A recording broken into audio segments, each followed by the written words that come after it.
I tried weed the first time like in the 3rd grade. Yeah, but 3rd grade was one hell of a year for you. yeah. I mean, I was always in the hospital on some kind of medication, so I don't know what I was. I just know when I'm high, I seem normal, and when I'm normal, I seem normal. Right. Yeah. But when's the last time you took a nice break from the weed? When I caught those aggravated assault charges in the animal cruelty, so I was on bond for 2 years. So they put you on bond probation because anytime you get 2 or more felonies, they put you on bond probation. So I had to report to a bond officer every month, and the motherfucker pissing me. So I was getting by the first time taking the Sertos, going in and taking the Sertos. What's that? It's a gelatin gel. It'll beat the average drug test. So I done seen guys beat DPS drug tests that drive trucks with this. So I came out to the marijuana convention out here in Vegas, and I was with Vlad's, the young Asian chick that used to work with Vlad, Shirley. Yeah. Me and her was in the marijuana convention hitting this Mike Tyson bong, flipping it back and forward, and that bitch went viral, and the courts got it. And the motherfucker revoked my bond. And then they quadrupled my bond. So it went from 30,000 to 90,000. Okay. So yeah, I made the bond, got out. I went and seen a Texas medical, I went and seen a psychiatrist. And they referred me to a doctor, and the doctor prescribed me medical marijuana. So I got my Texas medical marijuana card, and I started back smoking weed. And when they pitched me again, I went to my lawyer's office and gave it. And my lawyer's secretary, Michelle, said, Charleston, I don't think the judge is going to honor that. I said, well, why couldn't he honor it? It wouldn't be no different if I was in a car wreck. I went to a real doctor. This is real legitimate. I'm in a database. I'm in the Texas Department of Public Safety's database for having this card. She said, well, I don't think, and yeah, the judge said, F that card, and locked me up and gave me a no bond. Damn. Yeah, so I had to go 11 months. I went 11 months without smoking. Yeah, I went and shit. I started trying shrooms then. Oh yeah. Yeah, I started micro dosing shrooms. But you weren't drinking? No. Okay. I'm not a drinker. When I started doing comedy, nigga be nervous before the show. So say, give me a double shot, and yeah, that calms your nerves. Right. Yeah, but I ain't never seen nothing cool about a drunk. Yeah, that's overrated for sure. Well, for one, I'm a player type nigga, so being a player type nigga is your demeanor and your composure, not just your demeanor and your composure, the way you walk. I got a hell of a walk. I don't want to be stumbling. And then I'm a nigga who like to talk and Mac to a female, a nigga that's slurring and his words ain't coming out right, sound like a weenie to a woman of intelligence. I'm only go get drunk when it's time to go do some thrashing fucking. Yeah, so I only drank to help me fuck better. That's Give real. me the edge. Yeah. Sex without alcohol leaves something to be desired. It'll really power you through experiences you wouldn't do otherwise. Sex with alcohol is just nature. You're just doing something. It's not a real experience. You're just in nature. So what does alcohol make it? It makes it. X makes the sex spectacular. Well, that's ecstasy. Well, I'm just saying, alcohol, all of it make it spectacular. Didn't you? Yeah, all of it. Anytime you alter your mind, and you're already in a stimulated mindset, that sexual experience is great. Right. Yeah. But I feel like every drug has a trade-off that, in my opinion, is not really like worth it on average, besides weed. I done seen a cocaine nigga party like a motherfucker. We talking about fucking hoe, and when it's time to fuck hoe, he can't get his lawnmower started. Oh, every day. That's anybody who does coke. That's a constant problem. Yeah. So and this was running train on hoes, and he be over there saying, you can't get started. So yeah. Now and yeah. Definitely. Only time I think you can perform at your best is when you got something new. If you got something new. Something new, I'm really liable to get it over with too quickly. Not me. No? First impression is the best impression. Yeah. So if I'm coming new, if I got the juice up, I'm at a high level performance. What do you mean juice up? Pill? Whatever. Yeah. You a honey pack guy? Viagra? No. Elephant I tried pill from the gas station? I tried Viagra. I tried the pills from the gas station. But then my little bitch started catching me when I pick her up from a strip club and I stop by the store on Angler and I go in there and say I need to get 20 on such and give me one of them blue rhinos. And she be watching me and she started asking him when I wasn't with him, say, what you be getting my guy at night? So he told on me. The gas station dick pills, is what's killing the average black man in the hood from the age 35 to 65. That's what killed. You think the dick pills are doing it, not the meth and the fentanyl? No. Half the niggas I know doing meth by way of a hood pill he bought. Average nigga is being the average nigga. So when you hear about a nigga 50 years old dying, right? Man, he died at 52.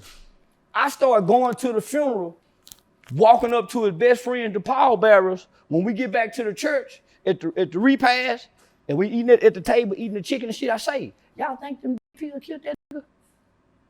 We just think we've been taking these pills for the last. The pills to me feel so mild. But no, they don't. When you take them pills, you getting a bitch at the gas station. I started looking at that shit. That shit got 70,000 milligrams of what? So what they buying the Slitterfall, the powder, the form that's in Viagra and Cialis. Right. They're buying it like a key of it. Because I done bought a key of Slitterfall before. There's a lot of random shit in those pills, but all these guys are also doing things that we actually know for a fact are horrible for you. But hold on. They waking up doing this every day. The pill every day? No. They waking up doing the drug till we know that's killing them every day. Yeah. Listen to the effects of the pill. Man, when you take that shit, your vision start getting blurry. The lights be dripping. You be driving home, them bright lights, you be blind in the motherfucker. I don't know about that. When you get to fucking, your dick is hard as it can be. When you get through fucking, your heart be beating so goddamn fast. Your head go to hurt. Every nigga tell them side, man, your head be hurting 2 days later. You be wanting to tell you, baby, I'm about to die. You're a little tender. I think it hits you harder than it hits me. Man, you've been taking them. Your body's immune. But I never did the extreme shit too. And also, I figured out pretty quickly that I probably shouldn't take a whole one. I got to nibble off a little corner. Them bitches be the size. Them bullets be the size of your thumb. Man, them be up there in the size. What are you taking? Man, all the ones that's in the hood. But I ain't taking the. Yeah, I probably haven't done the hood ones, and I haven't done the real deal Viagra and Cialis. So them the over-the-counter ones. So then later on, you start meeting the old niggas. The old niggas start coming to the young niggas selling the Viagra, the Levitra, and the Cialis. So this what the average nigga don't know. When he get at the age of 30, if he's not working out, he's not eating right, no vegetables, no fruits, he don't get his 8-ounce glass of water, man, he ain't the best nigga fucking. Right. And he jacking that dick out watching porn, so he ain't really stimulated with a woman. But so also, if you're pushing 300 plus pounds, I mean, you just like are not in a place where you can be playing with your health by taking serious drugs. Yeah, no. Well, now kill yourself. Man, for that dick, we'll kill ourselves. Yeah. Well, I'm running myself to the grave for that dick. Right. Yeah. So at 30, 35, your testosterone levels, if you're not an athlete, starts declining. Sure. They say after 35, it starts rapidly declining. So that's why argue with their girls a lot, because they're not testosterone high. Do you ever think about getting on testosterone? I'm on it. You are? Why you think I'm so lit and like I'm on? Why you think I'm so amped all the time? I'm just not seeing the size that I would typically associate I ain't working with it. out. I'm doing it to fuck. So you take the test, but you don't work out. You're like clavicular. The black clavicular. Man, I don't just do testosterone. I do the NAD shots in the stomach, the NAD shots. I get the vitamin D. I get the B12. I get the glutathione, the L-arginine. I get the shit that Stephon Diggs and Tay Diggs get this fucking all these hoes. You living like a Beverly housewife. Man, but now, slim and trim, I've always been the way. You ain't never seen no big muscular porn star. It's always a little bitty nigga like me ruling the house. So I don't work out for muscles. No, I work out for the endurance and the to be able to work out. But so you inject yourself with TRT. I go to a doctor. I go to see Dr. And he does it what, once a week? I try to get in there once a week, but I go every other week because I'm on the road. So what it does is the NAD it rejuvenates your mitochondrial DNA inside of there because we mess it up drinking, not sleeping, partying. So I'm like the athlete. They have a doctor that you can go to. I do a 40-pound of blood work. And in this 40-pound of blood work, you tell the doctors in my blood everything that my body needs, depleted of, lack of, or yeah. So I regularly do this because I'm in a tax bracket where I got this information hanging out with you. I hang out with Stephon and Tate and them, so I got to be able to keep up with them. I got to be able to keep up with them niggas. And shit, yeah. Then when I come home, I got that weenie. Oh yeah, love the weenie. You can bring that wet noodle dick into the house. Can't get enough of that. Yo. So listen, so we finna take a little break right now. Yeah, what is this? Now, I know the Crips and Bloods done put you down with the Crip and Blood Nation. Okay. The GDs and the BDs done put you down with the GD and BD Nation. We revoking your membership with them. Okay, what am I now? You are now being inducted into the Nigger Nation. Wow. Real black people of America who don't harm nobody. We just pro-life matters? Yeah. That means choice is right or wrong. Choices right or wrong. Choices right or wrong. This ain't about where you were raised, what your mama did or didn't do, what your daddy did or didn't do. It's about your choices. Because when you know right from wrong, your choices matter more than anything. So you are now a part of the Nigger Nation. Well, NIGGA is not a word. It's an acronym saying never ignorant, getting goals accomplished. So now we making you Secretary of State. Great. Well, I would love to join the N-word Nation. You've been chosen. Yeah, I'm happy to have been chosen. You already in. That's great. You can't get out now. A flag with black and red. This is the real black American flag. Everybody got a flag except the niggas in America. And it's got we started here. Yeah. We're not African, but we are descendants of here by way of slaves. We are seeds that came from here that were slaves. The NIGGR slaves, these are the seeds that was imported to here and made here. Right. We don't have no connection here. We are Americans, stuck here. This is our land too. And this is our brother. He's now in the nation. Say no more. Thank you. Welcome. I've always wanted to be part of something. Shit, you were. They just put you down with the wrong shit. They've been introducing you to the niggas that didn't know what to do. See, the gang banging nigga, the football mind nigga, the basketball mind nigga, the pussy mind nigga, they ain't got no business mind. I'm a business minded. You can't put me in this position and meet somebody like you and think we ain't gonna get no business together. Well, I do got to thank my uncle because he has been working on some stuff, and I'm very excited about if it does come to fruition. Yeah, it is coming to fruition. I ain't just in these strip clubs hanging out at nighttime for nothing, throwing my money. That's marketing, advertising, sponsorships. So I done made some pretty close relationships and friendships and partnerships with some of the major strip clubs in America. Tootsie's. Man, they own 112 clubs throughout America. Why wouldn't I make friends with Josh over at Ecstasy and all that? And I'm there every night spending my money. Let's do it. I never go to strip clubs. And then not just the club, you think about all the girls in there, homie. Most girls that dance got a platform starting out with 50 to 200 to 300,000. Right. They have millions of followers who we have access to. If nothing else, data collection from getting emails, from selling merchandise and shit like that. I got somebody that's connected to Tito. Man, Tito just got sponsorship money. They just want to put their name somewhere. Also, shout out to Tito. I want to impregnate the strippers. Can we talk about that? I want a Section A hoe. I want a Section A hoe that's working at Whataburger, that's getting to work on that motherfucking bus, right on that bus. But the hoe be so pretty on that bus line. Oh, we could get our asses eaten too. I've never in my life had it done, I swear to God. We could just do it though. Get into the game. I still eat pizza and hot dogs and chili dogs and chicken nuggets that they fed us from school. I don't try nothing new. If I ain't tried it then, I ain't trying it now. Back in my day when we first started fucking, it was dick and pussy and tongue kissing. Right.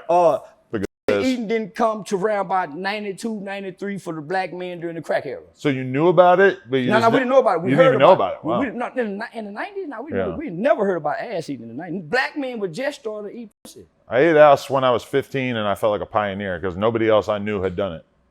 I was probably 15, 16 years old. You was ahead of your league, boy. You were ahead of your time. I was hyped. Oh, man. What made you do that? It was just there. So I just went for it. Anyway, I wanted to ask you about this. So No Jumper has officially entered into a new territory in our history. We now have an accused murderer as a podcast host. I mean, it doesn't seem like he's going to be podcasting for quite some time, but Jefe was just recently accused of taking a man's life. And the situation we are now looking at is that it may have occurred in a DP on a 51-year-old guy from the same gang, the 8 Trey Crips, that he claims, allegedly. That's what the cops are alleging, not I. I used to hang out at St. Andrews Park. I used to see some shit over there. Some shit I had never thought I would ever see in life. When you live by it, you die by it. And this is what I tell everybody outside of California. Them can't play grandpa at 51. When they say come check in, come into the hood, I wouldn't give a damn if you to move to New Jersey. You got to say, baby, say supervisor, I got to take off today. You got to come back. That's what make them real Crips and Bloods. If you ain't getting DP'd at 51 and 60 something, you ain't no real gang member. Because real gang members, this is what happened to them. He died in honor. He died with honor. Living by the codes and the rules and the ethics that they live and die by. Who crying other than his kids and his mama? I have actually seen his kids and mother crying about it on Instagram. They are out there in the world. So that's what I'm saying. They are the only ones who really have real hurt.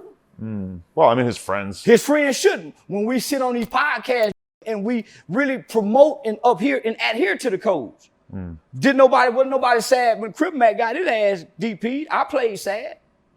The trolling, I went online and played like I was crying. Man, y'all better do it like that. But I was playing like a motherfucker. I'm not sad to see a gang member get hurt. And neither is the 51-year-old nigga who showed up to take his DP. That's an honorable gang nigga. I mean, it's pretty crazy because, like, when Crip Mac got DP'd, I think we all respected it in a way because he did something that they were upset about, so they beat the fuck out of him. He showed up. And that was it. And he was able to move forward after that. Nobody's supposed to die in a DP, yeah, right? They are. I never heard of this. One blow to the head can kill anybody. For sure. But you would think that your own homie, you're not going to beat him that bad. Because when you hit for me with your power and your strength, with whatever trauma and anger, why you hit me with these kind of blows?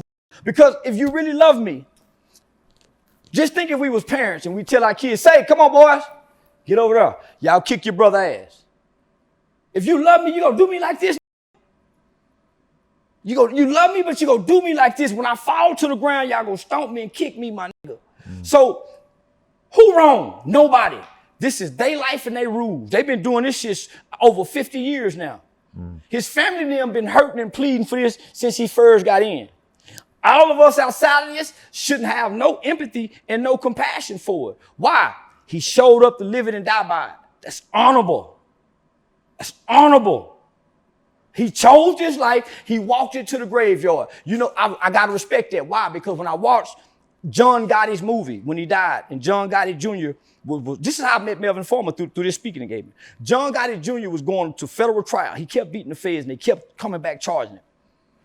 The last time they felt like they couldn't beat him, he said, Dad, I'm finna take a plea. His daddy said, no, we don't take pleas. You done took over the family.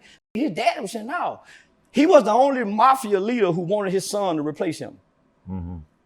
John Gotti on his deathbed, when the Catholic priest walked in and get ready to speak over, he rose up and told him, get the fuck out of here. He walked it to the graveyard. My old nigga Pops Weasel, Texas nigga, spent 30-something years in federal prison, 80 years old, walking it to the graveyard. We ain't real if we don't walk into the graveyard. Okay. Because the gangsters before you put the suit on and didn't reform and transform when they got hard and they got old. Look at Phil Slim. Phil Slim say he can still knock a bitch. He down near 100. How you niggas put the suit on, still hollering cuz, blood, pyru, but then took the suit on, but still talk the talk like you walk the walk. Change your tune if you ain't wearing the suit. That's all I'm saying. He still wore a suit at 51. No logical man at 51 years old for to take blows to the head from nobody, except a nigga that's really walking it. But you know what they would have done if he said he wanted to leave the gang? Well, they would have whooped his ass the same way that happened here, apparently, right? Not if he left and disappeared, but he don't have the means and the resources. Yeah, most people aren't going to be able to do But every old nigga I've met from California, I spent time in a home. I came to California like on a research mission. There's no way I knew nobody here. I damn near infiltrated I didn't infiltrate, but because I walked these streets from the bottom looking like a bum and cowboy boot, and my conversation was good. Baba Louie, Barefoot Pookie, Melvin Farmer, Big Sight, Cappuccino, some of the biggest names in this shit. They all took me in and sat me down and told me what I needed to hear. What I saw at these parks, no other place outside of California that came Crip and Blood got that kind of resilience to be these kind of gangbangers. So this is what I'm telling everybody outside of California. You're not a real Crip and Blood because you get to go do 10, 15 years, come home and live off your reputation. You don't get to check in, have to come in, and you get to be pow that drive trucks. When they call something out this way, everybody checks in. That's all I'm saying. Okay, well, one dimension to this is that they're saying that a lot of people think that Aunt Jefe may not have even thrown a single It don't blow. matter. None of us was there. Like the nigga who made the video saying, nigga, when the gang members start talking about DPs online? Because all you want to be podcasters. Well, this allegedly happened back in January, I and don't we know didn't when know it about it happened, till now. But the only way they found out is because you talking about it online. No, I don't think anybody ever talked about it online. Whatever, man, they have so many unsolved murders with this shit, it would have been another unsolved crime. I mean, the crazy thing is that this happened in January, and that Aunt Jefe did, 4 or 5 months or whatever worth of podcasts after that, and never, from our perspective, really indicated. Big U had a murder from some years ago and did a bunch of things since then. Yeah. Man, when you think you got away, you think you got away. Just back in your mind, you just wonder and ponder. Yeah. But now, I try to stay out that life. I don't understand it. But you have to honor any man that stand on what they talk on and live on. Well, what if you found out that the reason why he was getting DP'd was not honorable? Which don't matter. I don't know, It's but you can think of some pretty bad things that might result What in that. Crip Mac got DP'd for wasn't honorable. But he got DP'd for Facebook posts when he was in high school. What most niggas get DP'd for is not honorable. It's another nigga feeling some kind of way secretly about another nigga. These are not honorable men. Most of these niggas are up mentally, physically, psychologically. Man, these niggas is brutes, monsters, and they leaders of something. It's a control factor. Because you don't never see the leaders get DP. You don't never see the big dog that can really got it and really can give it. They don't get DP. I done seen niggas showed up on some of this shit and be ready to take their DP, and the politics come in because he big with some big old shoulders, and his punches like donkey kicks. No, 4, 5 of them niggas don't want to run in there. Well, Aunt Jefe was like 5'9", He was 260 pounds. Like, he I was bet- a fucking little tank of a man. And I bet that 51-year-old nigga was a mid-sized nigga, because one thing I know about the gang world and the street world, it ain't never fair. It ain't never even playing field. And you never see 2 vipers get in the pit. Why? Because somebody's reputation go lose. Whenever you see 2 big bad motherfuckers on the yard and everybody be wishing that they hit and get into it, one of them avoids the other one. You never see 2 vipers get in the pit, whether that's basket, whether that's boxing. Last time you seen 2 vipers get in the pit, it was Ali and Frazier, Hearns and Ray Leonard. These new niggas, you don't never see 2 bad motherfuckers, but to see who the baddest. Politics kick in. Tax Stone. When a lion meet a lion, somebody dying. That's what I'm saying. And niggas don't want to die. They don't want to see if that motherfucking river really flow of milk and honey, and if them streets really paved in gold. They don't want to see if they not like the other Muslims that'll blow themselves up and see if it's 41 virgins waiting on them. These niggas want to stay down here for that one set of pussy. So that's why I say I think everybody playing. But that's an honorable man that went there to get it. But is Aunt Jefe honorable? Let me finish. I was just about to say that. Okay. The dishonorable niggas was the ones that beat him to death, and they say we love our hood. The honorable man was the nigga who showed up. I remember one time, homie, I got a call in the middle of the night from an OG nigga out the prison system. Say, man, you need to come down here. He was my OG of a rolling 60. He said, say, man, they gonna put a hit out on your brother. I said, man, shit, I ain't got nothing to do with that nigga, but me and my mama gonna be hurt if y'all kill that nigga. My brother showed up. Say, nigga, what's up? What y'all gonna do? When my brother got to the back, they say my brother pulled up on all them niggas, said, come on, nigga, let's go and get it. He showed up for it. He showed up for it. Come on, let's go and get it out the way. And they could have killed him. And I told my niggas, say, homie, if y'all kill my brother, homie, my mama gonna be fucked up, bro. I can't get into that. I got a son. Mom live that life and got him left. Did I want? No, I would have been hurt had they killed my brother, nigga. When you live that shit, live it. Don't get old. Yeah, nigga. I salute Jeff Fort, not because of the things that he's done. He's an old man whose mind still stuck back when he was a young boy. So when he called home and talked to people, they get on the phone and they give Jeff Fort all this admiration. And the admiration that he get, say, what's up, big homie? What's up, school? What's up, chief? And he take it in because he in the hole. And guess what? They write his ass up in the Fed and keep him in that dungeon. Larry Hoover about to go home because he denounced it publicly. Don't call and tell me shit about that shit. But because Jeff Ford, that love, homie. Yeah. So now, nigga, it's only two ways in this. Nigga, why you niggas trying to find an escape route? Why you niggas trying to find an escape route now? Big U ain't looking for no escape route. Big U's son died. Big U ain't looking for no escape route. Walk it on through. That's all I'm saying. I wasn't that tough and bad. Well, I was a little boy playing outside, some shit I done seen on a movie. And I never became a gang member in the free world. I never in my life seen a Crip or a Blood outside of colors until I went into the boys' home and seen Lil Rank. I was fascinated with the camaraderie in the boys' home because niggas who done had soap, because it give his boy some soap. We didn't know how treacherous it was until the nigga went to the penitentiary and started realizing the weakest one who can't fight get even though he on the set, huh? It's stories about this shit. I used to read it. It used to be a rolling 60. Nigga used to rape every rolling 60 it was in prison. Till he had to kill him. They can't tell me nothing. There's documentation and history on this shit. This shit ain't honorable. Ask Nip. Ask Black Sam. Black Sam so goddamn angry. So the honorable nigga, the nigga who showed up to meet death. I don't want to be a coward like the rest of these niggas. I would like to be like that 51-year-old nigga. If it's my time, I show up. That's why if a nigga book me, I show up. I told her, I don't know if I get booked for a killing, but you better be there. I gave her the address. We're going to get killed together. And I'm dead serious. I was in Philly. I was in Philly by myself. I done this Gilly son, the Oshino nigga. I advertise my show. Not that I think I'm bad, but though I walk through the valley of the shadow of death, I shall fear no evil. I've been speaking against evil. See how evil that is, man? Mom and daddy crying. The hood ain't got no treasury. I used to hang with the Latin Kings in Fort Worth when I used to do youth outreach. They was my youth outreach group. And I used to go to their funerals. And I used to watch the Latin Kings have a treasure where they can go to and get a family or something. Crips and Bloods ain't got no treasure.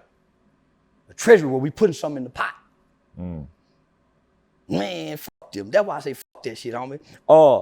I'll give something to that family in honor of that honorable man. Yeah, who was trying to be honored. There's no honor amongst thieves. So how can you amend these rules? These are the rules. You get what you can get and get out.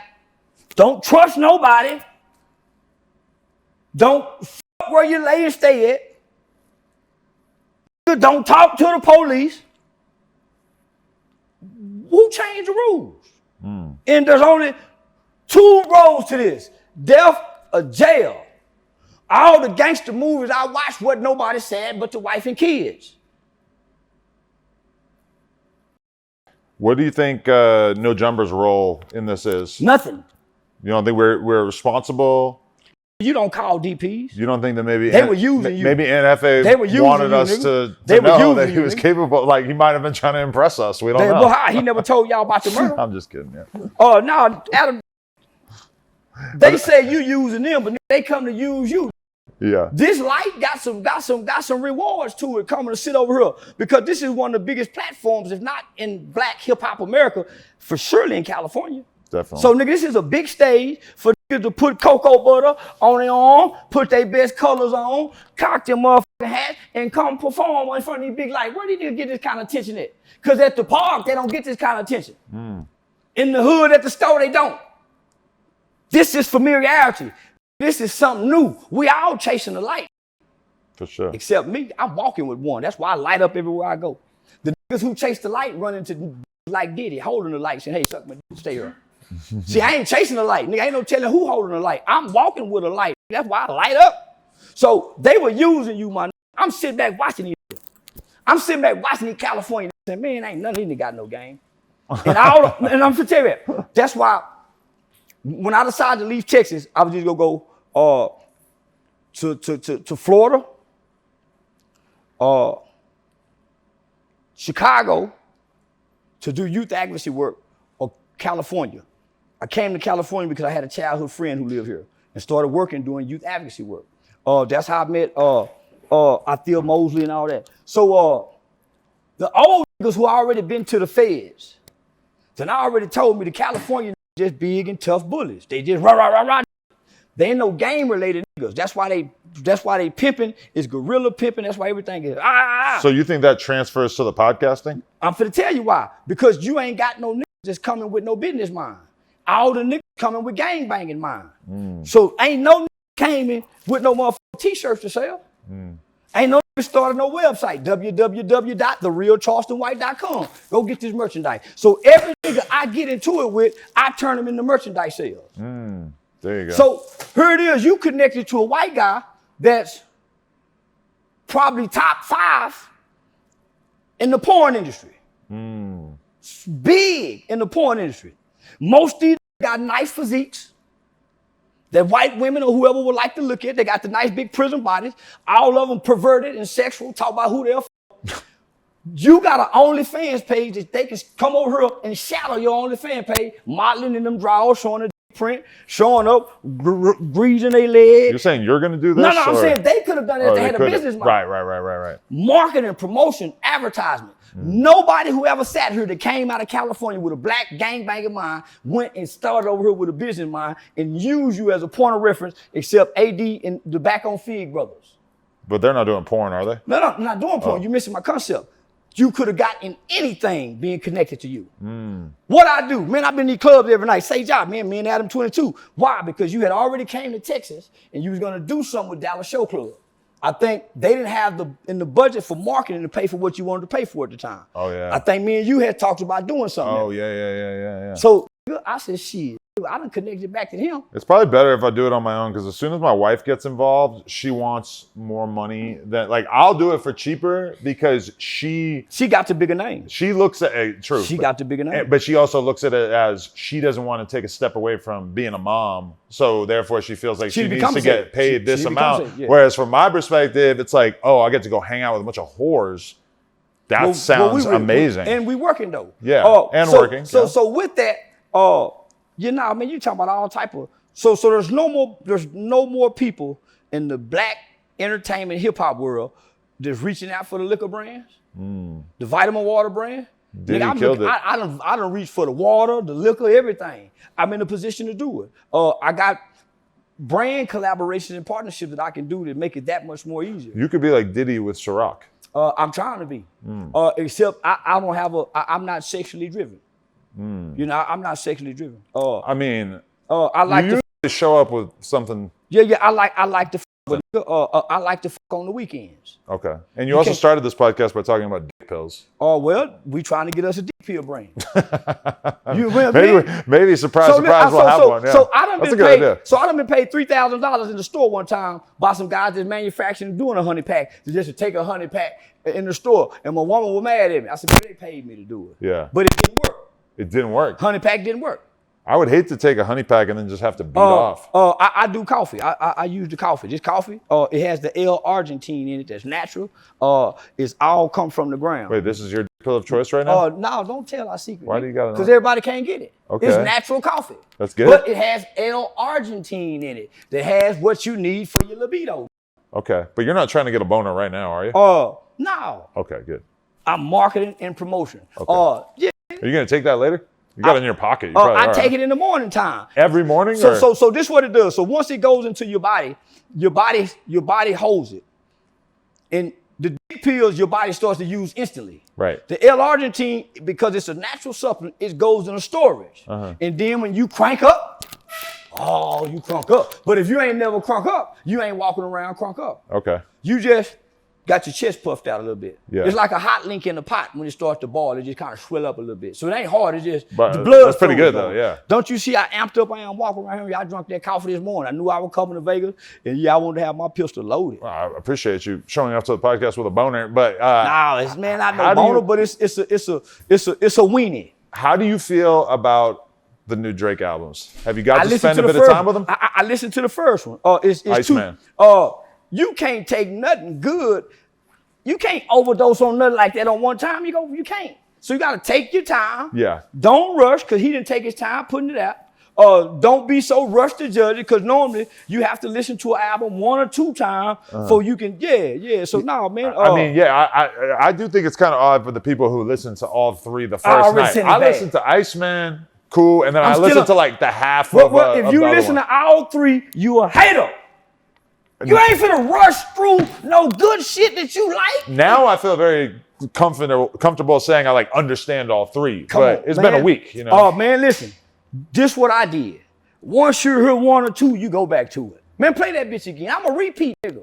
Right. So I might not get through the whole album for a month, because one song might stay on repeat for a week. Right. Because music is for the soul. I ain't listening for the message in the beef and see who he talking to. It's some beats in there that go tap into the frequency I own. But I feel like part of the reason why you need to listen to the Drake album so closely is because at least on Iceman, there are so many coded references that you're learning so much about what he's been going through. I ain't messy like no hoe. I like to tap my feet and snap my finger and lay that shit back.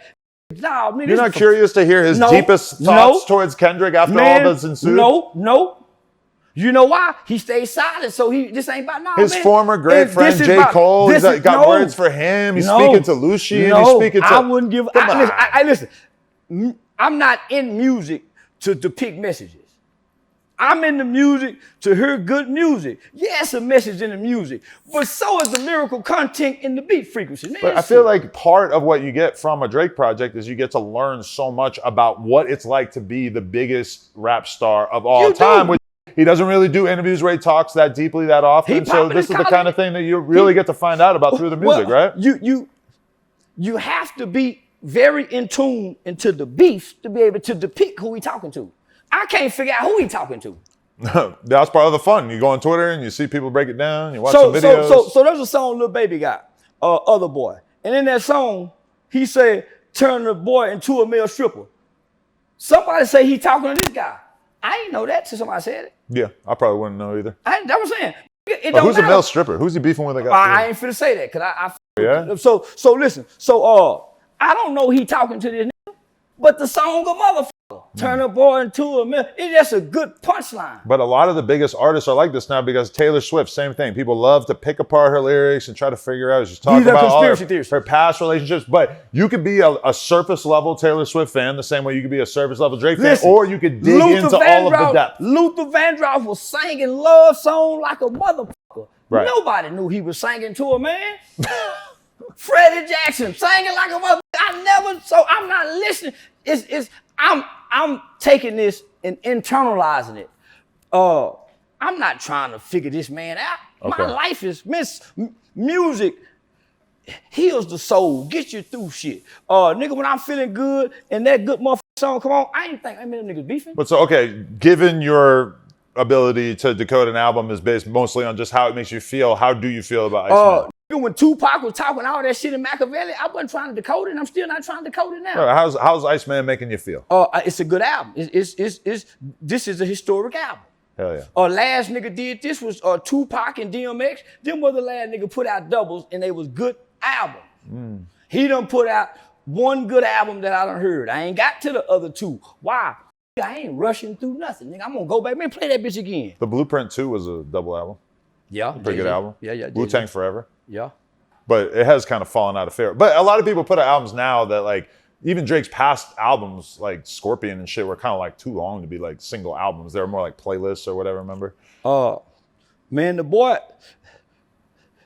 give hip hop something else other than gangster, killer, fool, pervert, dope fiend. Right. He the Fresh Prince of Bel-Air when Fresh Prince was the hottest rap nigga and you ain't have to have a gun. He make it cool for the mixed kids, the kids that can't play football. He get to enter our household because he ain't a one-trick pony. Most niggas who rap is the one-trick pony. That's why they can't hate, and they black. They super black. Now, if they was a little bit more yellow than Drake, they could have the same, but everybody know the yellow nigga get all the favor. Been like that since grandmama had. That's why Clarissa Shield mad at that other little yellow girl. Because Clarissa was the ugly black project girl with the bad, the ugly, they can fight good. This little pretty yellow girl grew up, so that's what all that's about, man. I'm kind of like... I ain't talking to you, I'm talking to you. No, I feel you. I'm just saying, like modern R&B kind of misses me. Like it's just not my favorite genre. You don't know nobody no R&B. So for me, like I would rather Drake don't know no good separate. R&B. Yo, he needs to segregate Name the a hip good hop R&B from song. a good R&B song. Name one good three good R&B songs from your era, high school, that you could make love to. Yeah, I don't even know, man. Nothing comes to mind. I don't know. Jodeci? Jodeci was all right. I used to see him on MTV, but not. That's a good example. Like Jodeci, I see him on MTV. Like, okay, maybe the song gets stuck in your head a little bit. Not really my thing. So you ain't never slow dance to a love song? No, I'm sure I have. Yeah. A R&B love song? Yeah, I'm sure. Slow dance is like a very specific usage of a song, right? You a John Legend. I'm not type. really in a You slow dance mood most of my life. You a John Legend R&B white boy. I've never gone out of my way to listen to John Legend. Name an R&B singer then. R&B singer? Trey Songz? One time I saw, what's his name? Chris Brown. Oh, yeah, Chris Brown. Okay, I know Chris Brown, yeah. I interviewed Usher. No, you know Usher's song. Yeah. Let it burn, let it burn. Which was about having an STD, right? No. See, I'm if looking you've at been it burnt deeper. before, you think that. Yeah. it burns. You done been burnt? Yeah, Or is that just because Kanye said he caught something on Usher tour, he had to let it burn? No, well, he said that fat girl. But that wasn't naturally what the song was about? That fat girl said he burned her. And she went and got Laura Aldridge for a lawyer. So you know you gonna get Laura Aldridge, you ain't bullshit. Okay. But so you haven't really, but do you think that you might appreciate the R&B? But that song was about him and Chili breaking up. It was? Yeah. Okay. Yeah. But the other two albums are more like pop, R&B, easy listening. That's for Aiden and that's for a streamer crowd. That's for a white boy. Right. He gave something for everybody. He made a table of food for everybody. Right. And we get to chew on it for a while. Pause. So now I ain't got to pause nothing. You chew on shit, don't you? It just ain't what. Yeah, I ain't pausing. I mean, chewing on it is pretty intense. Oh man, they don't chew on it. Yeah, they don't chew it well. Granddaddy said they know on it. Honestly, Maid of Honor has like 6 or 7 songs. Like the intro 7 songs are like all future massive hits as far as I'm concerned. It's 7 songs. At least like the average nigga album ain't got 7 bangers on it. It cools off a little bit like partway through, but like the initial like 5, 6, 7 songs are just. I bet when the Grammys come, he clean up. He doesn't submit to the Grammys, so he can't even win. He basically like disrespects the Grammys by saying, I'm not submitting to you. I don't even want you to have me in consideration, which is, on the other hand, Kendrick submits every year and wins like shitloads of them. Well, that explains How it all. you feel about that? That explains it all. How you feel about that? Yeah, Kendrick sold out. No. Yeah, Kendrick sold out. Well, I mean, when he does his first... Jay-Z was tripping with the Grammys. Puffy was tripping with the Grammy. Yeah, Kendrick sold out. When, That's why when Kendrick does his first interview after the beef, who's he do it with? Harper's Bazaar, which is like the most like white-coated publication you could think of. That's why they let him perform such a song, not like us at the Super Bowl. That wasn't a family-friendly song. Yeah. I feel At all. That wasn't no song you let a motherfucker come bounce around and twist them ugly ass feet up and then Michael Jordan tennis shoes on the stage, throwing them gang signs. He even brought Serena and them out there with that shit. That was them was the porch monkeys on the porch dancing for massa. And Look at my niggas. On Iceman, Drake tells her to basically fuck off. Don't ever try to be cool with me again. Yeah, man, she done went across the railroad track. And look how the white boy doing. Because, the average black woman can't come over and live with her. Because y'all go fuck her like a monster, like a caveman. See how much Me? No, not y'all, but your cousin is. But I mean, you're saying that there's something untoward about how I would fuck her? I think I would do a solid job. I think I would fuck her the right way. Well, this is all I'm saying. And listen, I love If I could. So this is what I'm saying. When you watch the white boy porn, he pretty brutal. He's like a cage man. You don't know if he killing her, hurting her. Say he take a bitch to the extreme. He better say, in the white boy porn, say, man, where gagging come from? You don't want to do your woman like that when she come out. White people invented gagging. Her eye about to pop out her head, snot running down her nose, and you done put it back. Man, the white boy mean in the motherfucker. This thing in porn that you don't really, I assume most people are not really doing that much like throat fucking in real life, right? Even when the white boy just brutal when he fucking. I'm gonna chill out. The Latin boy, he like a Latin lover. Okay. And what is a black man? The black boy, he smooth with it. Yeah, he smooth with it unless he got the super long torpedo, then he turn into the mean white boy. Yeah, that nigga with that big old lord like a white master. He like a white man. He mean in the motherfucker. So let me tell you something. There will be times in the middle of That's an orgy. why niggas ain't sensuals. There will be times in the middle of an orgy where I will, like, everybody's f***ed all the girls, right? Yeah. Each vagina has had 5 dicks in it. and then there will be a black man in the orgy, and he'll start eating out the girl after all those. That's them niggas that eat ramen noodles. And I'll be looking at the guy out the corner of my eye, just thinking like, this dude way different than the types of dudes I do the podcast with. Hey, listen. Like that shit would not fly on the No Jumper show. That nigga needs somewhere to stay. That nigga probably needs somewhere to stay. He don't gotta do that. Listen. You get no extra points, no extra pay for eating the pussy after it had 5 minutes in it. Hey, listen. Even the guys on your No Jumper podcast done it. And I'm finna tell you when they done it. Most of the guys done it back in high school days. Out. Listen, back in high school days when it was popular to run trains on girls. Yeah. We was going in one at a time. Or he was walking her home, finishing off, saying, you ain't got to do this no more. I respect that. Yeah. So he one of them one that, yeah, man, some nigga eat pussy so good, they think they can catch something with that mouth. Yeah, then there's some niggas say, man, all I need to do is put that dick on her. Oh. And I'm saying all I need to do is talk to her. Just let me talk to her. Let me ask you this, about the Drake thing. The biggest critique that I see people trying to push about Iceman is basically that they think that it's tacky or corny, that he sounds bitter, sad, aggrieved, sort of salty at everybody, and that kind of turns them off. Personally, I don't take it that way, but that's the biggest theme I see. I haven't heard that in now song. What I hear is a nigga tooting his horn, running a victory lap, saying, I ain't nothing like y'all niggas. And y'all been hating on me because I'm a yellow nigga with a white mama and grew up in Canada. That's what I heard. I don't hear no nigga bitter in these. I hear a nigga tooting his horn, saying, I put you on, LeBron on. Nigga, I was supporting you niggas like no other. That's what I'm hearing. I don't hear no nigga saying, I'm sad and mad. I hear him getting shout out to this streamer.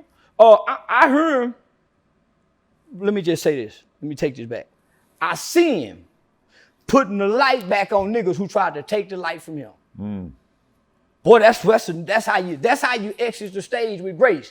In his last 3 albums, to release himself out of a contract that he don't want to be in. So he get to dust his hands off, satisfy a contract, jack his own off in front of the world with the lyrical content, because that's what I see him doing, jacking out in front of the world saying, I made it, nigga, y'all ain't like me. Now I'm finna come over here, and from what we hear now, while y'all saying this, I heard they finna offer the boy $1 billion to sign now.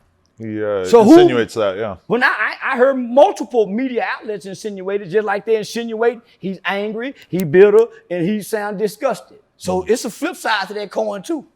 Right. I mean, he brings 21 in to say there's bees on the table. Bees. Well, all I say is, Future, you don't see Future fucking with Baby. You don't see Future really fucking with Thug. But he say, shit, nigga, he with this nigga. That's the most interesting thing about that album. That's what got me. The fact that Future is back and that they don't do anything to explain how he came back. Hey, what's understood don't have to be explained. And you don't get no nigga no explanation about you and your partner. Well, we never got an explanation for why they were beefing in the first place. We don't get an explanation of why they're back cool. When you and your partner fall out, don't nobody have to need to hear an explanation for you and your nigga if y'all really niggas. Now, if y'all ain't really niggas, then you come give an explanation. But there's some people I done had some fallout with, nigga, I don't give no explanation to. No, and we done been, because of that, we can really mend it back here because we keep y'all out of it.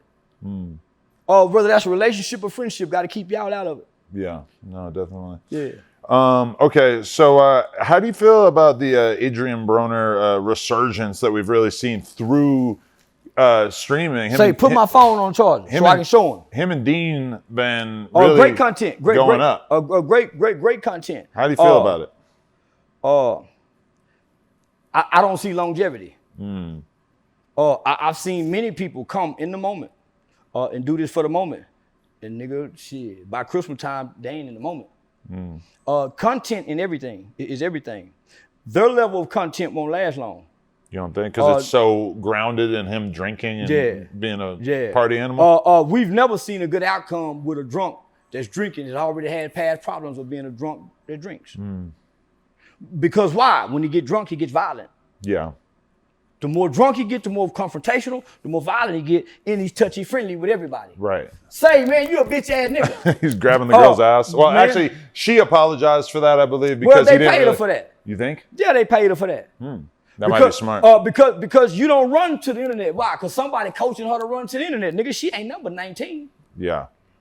She ain't number 19. And who letting that 19-year-old daughter get up and admit? Somebody that's ready for the play. They still got them R. Kelly mamas and things and shit out here that's go send them in there. Didn't y'all just see? It's a video of it was a video of something that was released of a girl coaching her young teenage daughter how to get the NFL, nigga. It's some mamas and aunties coaching these little hoes to get up in there. So that's why, nigga, I want to throw, so what ends up happening, yeah, when the snake bites you, he tried to come home to me. Y'all pay her to hush up, or she say, I'm sorry, you let the snake come back up on you? Y'all let her get back in? Around you again? Everybody know the American black man is weak for the pussy. The American black man typically go fall behind the pussy. You can look at all of them. They go fall, but it's going to be a woman that's going to fall. So I've been watching and paying attention. I don't like nobody who like me. So I like to talk. You can't come up and fucking is all we talk about. In my mind, that's the trap. So my nigga told me when I first got famous, he said, say, Blue, you know how they go get you, huh? Money and pussy. Chasing money and chasing pussy. So when I see them, they chasing money and pussy. Or when I see the other streamers, they got some of substance. Every house party there gets a fight. There's a brawl. Past behavior dictate future performances. So if every time I see two niggas squabbling, their relationship is built on squabbling. Like a nigga and a hoe, that's a toxic relationship. They fight the fuck to make up. Because that's the sensation and the thrill of this duo. Right. If I'm older than you, I ain't gonna big homie you. Or you ain't gonna be bitch ass nigga. So when I'm watching that, I said something about it long before she made that accusation. Because we don't watch this happen to Mike Tyson, Tupac. Tupac fucked the broad. She sucked his dick on the dance floor. Came in the room while he was asleep. His homeboy went in there and fucked her. And he got charged with sodomy. Yeah. So this is the trap and the trick that's been getting all the tricks that like to play with the traps. Nah. So when I saw that, homie, I said something. He hit me back up. Adrien. Yeah, he made a video for her. Okay. I didn't watch the video because I know a drunk mind and a sober mind is a reprobated mind. Right. It ain't So I ain't even give his words no attention. So I just know my words was effective if he responded. So what ended up happening, I talked to Mr. Carl Lewis, which is Don King's attorney. I've been in talks with Don King and Mr. Carl Lewis about partnering and taking over Don King's boxing promotion. Really? So I might end up being his boss. Oh, wow. So that's why I said something to him. But you think he has any kind of future boxing? Yeah, he do. Hell yeah, he do. So I tried to get a fight with him and Aaron the Plumber, but Aaron was scared, talking to Don King. Aaron the Plumber should not fight Adrien Well, Broner. I feel like anybody can whoop Adrien Broner right now in the shape he's in. He only got 30 seconds. But he still looks pretty good. Seconds. But I don't care how good you is. Without stamina and endurance, you ain't shit. But, I mean, Aaron the Plumber is like X'd out of the combat sports world forever, don't you think? I'm trying to get him to fight with OG Gigavelli, a guy that's been 17 years in prison, known for boxing. I think he'll whoop Adrien Broner in the condition and shape in 30 to 60 days. I would like to meet that man. So I started a sports management company with my attorney, Miss Blanca.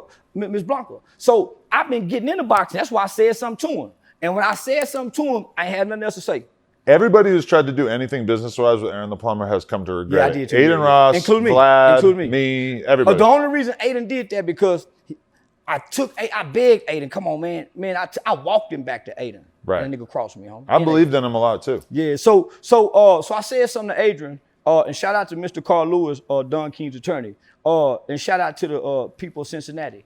I got so much overwhelming, not that I'm looking for affirmation. That was just saying, come on, homie. Nigga, you getting a second chance. When most niggas don't get a second chance. Right. And nigga, you on the biggest stage now. And this is what you come back to show the world that you're in these conditions with this mind, this behavior. I remember before I knew who he really was, and he was real big, I watched him go into a Burger King with $10,000. You saying like in a video or something? In a video, okay. A viral video, and he wiped his ass and threw over $3,000 in the toilet. Wow. So when I see him begging for money in those conditions, I said, boy, look at this. So nigga, when God, whatever you believe in or whoever, when they put you back on this stage and you get a chance to rise, your fall gonna be harder and greater because nigga, this is what you gonna do with the chance. Yeah. You supposed to be back in that bitch streaming and you and that nigga after the party. Nigga, now it's time to get serious. It was trillions of dollars in that event last night. How you niggas laying back on the stage when they ask you about fighting, you bring up, yeah, my baby mama. At some point, black man, you got to get serious, nigga. But he's streaming while he's there. They got 20,000 people or some shit watching him. The clips are going viral. So this is what I'm saying. This is what I learned, and this is why I beat all these niggas. I learned early from talking to Vlad TV. Charleston, who remembers this last viral sensation? When you become viral, you got, depending on who you are, you got a 3 to 12 month run of attention. Some people have like 3 days. Just hear me out. But there's levels to viral. But just hear me out, depending on who you are. Yeah. You got 3 months to a 12-month run. Depending on what you do in that light either gonna get brighter or darker. I done seen many get darker. Aaron's got darker. Bosco got darker. I can go on and on and on. Boy, Drewski's got brighter. Yeah. The biggest anybody's ever gotten. Country Wayne got brighter. Desi Bank got brighter. Charleston White got brighter. Why? Vlad said you just don't want to be a viral sensation. So nigga, I started a website, merchandise. I'm not just finna get on here, nigga, and stream and live. I don't even stream, and I could be doing what they doing. Why? You won't get a lot of sponsorships and deals. Why? You stuck over here with the kids crowd.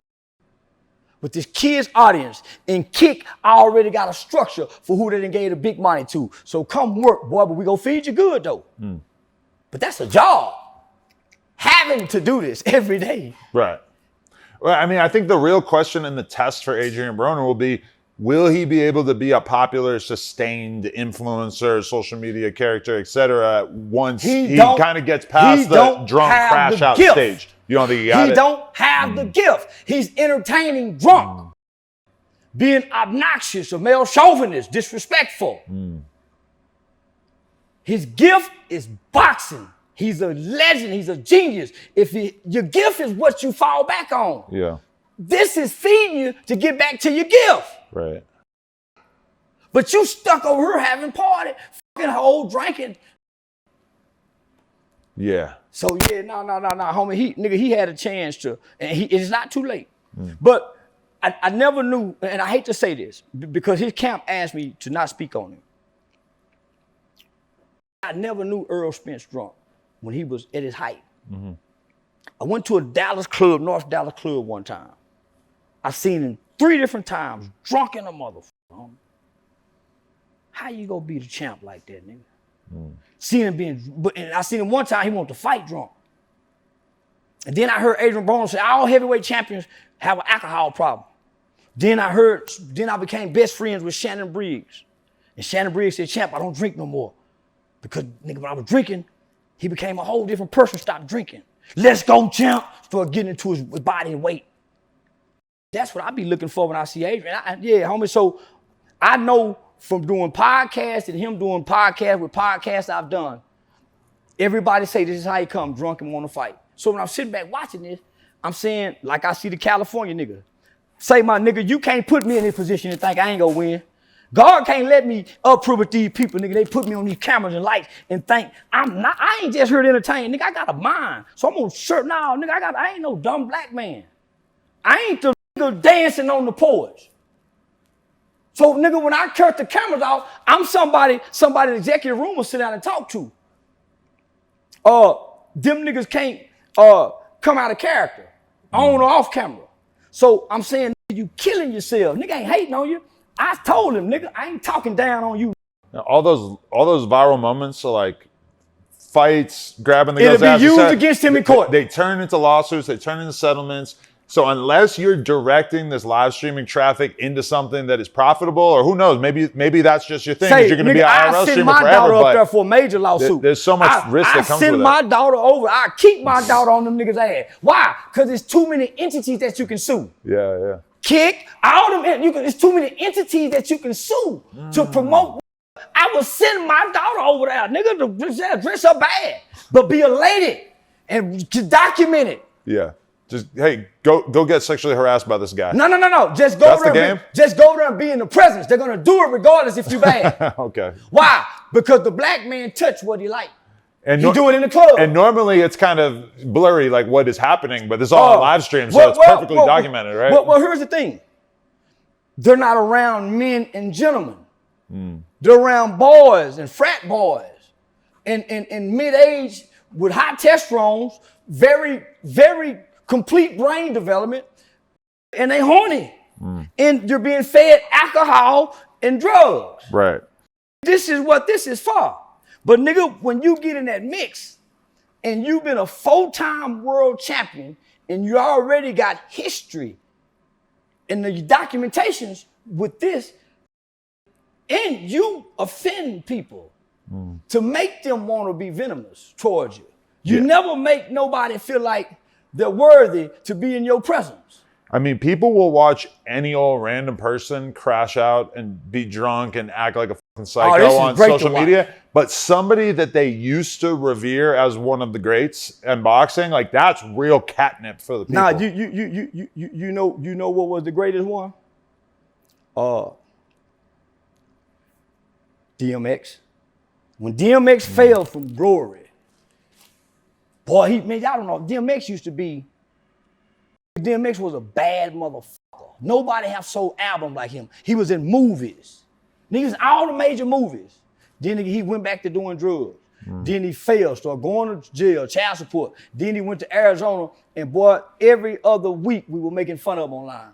Yeah. And he was one of the greats, nigga. And he was smoking crack. And he wasn't ashamed about it. Yeah.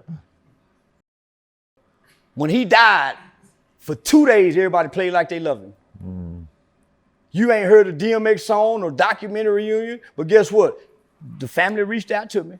They got over 400 some hours of his last days that I'm gonna be working on this documentary. So I'm gonna be narrating. You're working on a DMX documentary? I'm gonna show you. I'm gonna be working on it. Yeah. And you're fully in charge of this? I'm gonna be narrating it. Okay. I'm gonna be narrating it. Yeah. Yeah. Yeah, I'm being narrated. I mean, like a DMX documentary, like Old Dirty Bastard. There was never like a great Old Dirty Bastard documentary, right? No, they forget about you. But he was wilding out. Like if you do that many drugs, people don't really. You know why? Because you died when you wasn't great, like all the greats. Whitney didn't die great. Right. Michael didn't die great. Yeah. Prince didn't die great. Why? They died dope fiends. But Tupac and Biggie. They didn't die great either. But they died at the height of their success. They became mortals. So they get immortalized in a way that's different. Mortals. Yeah.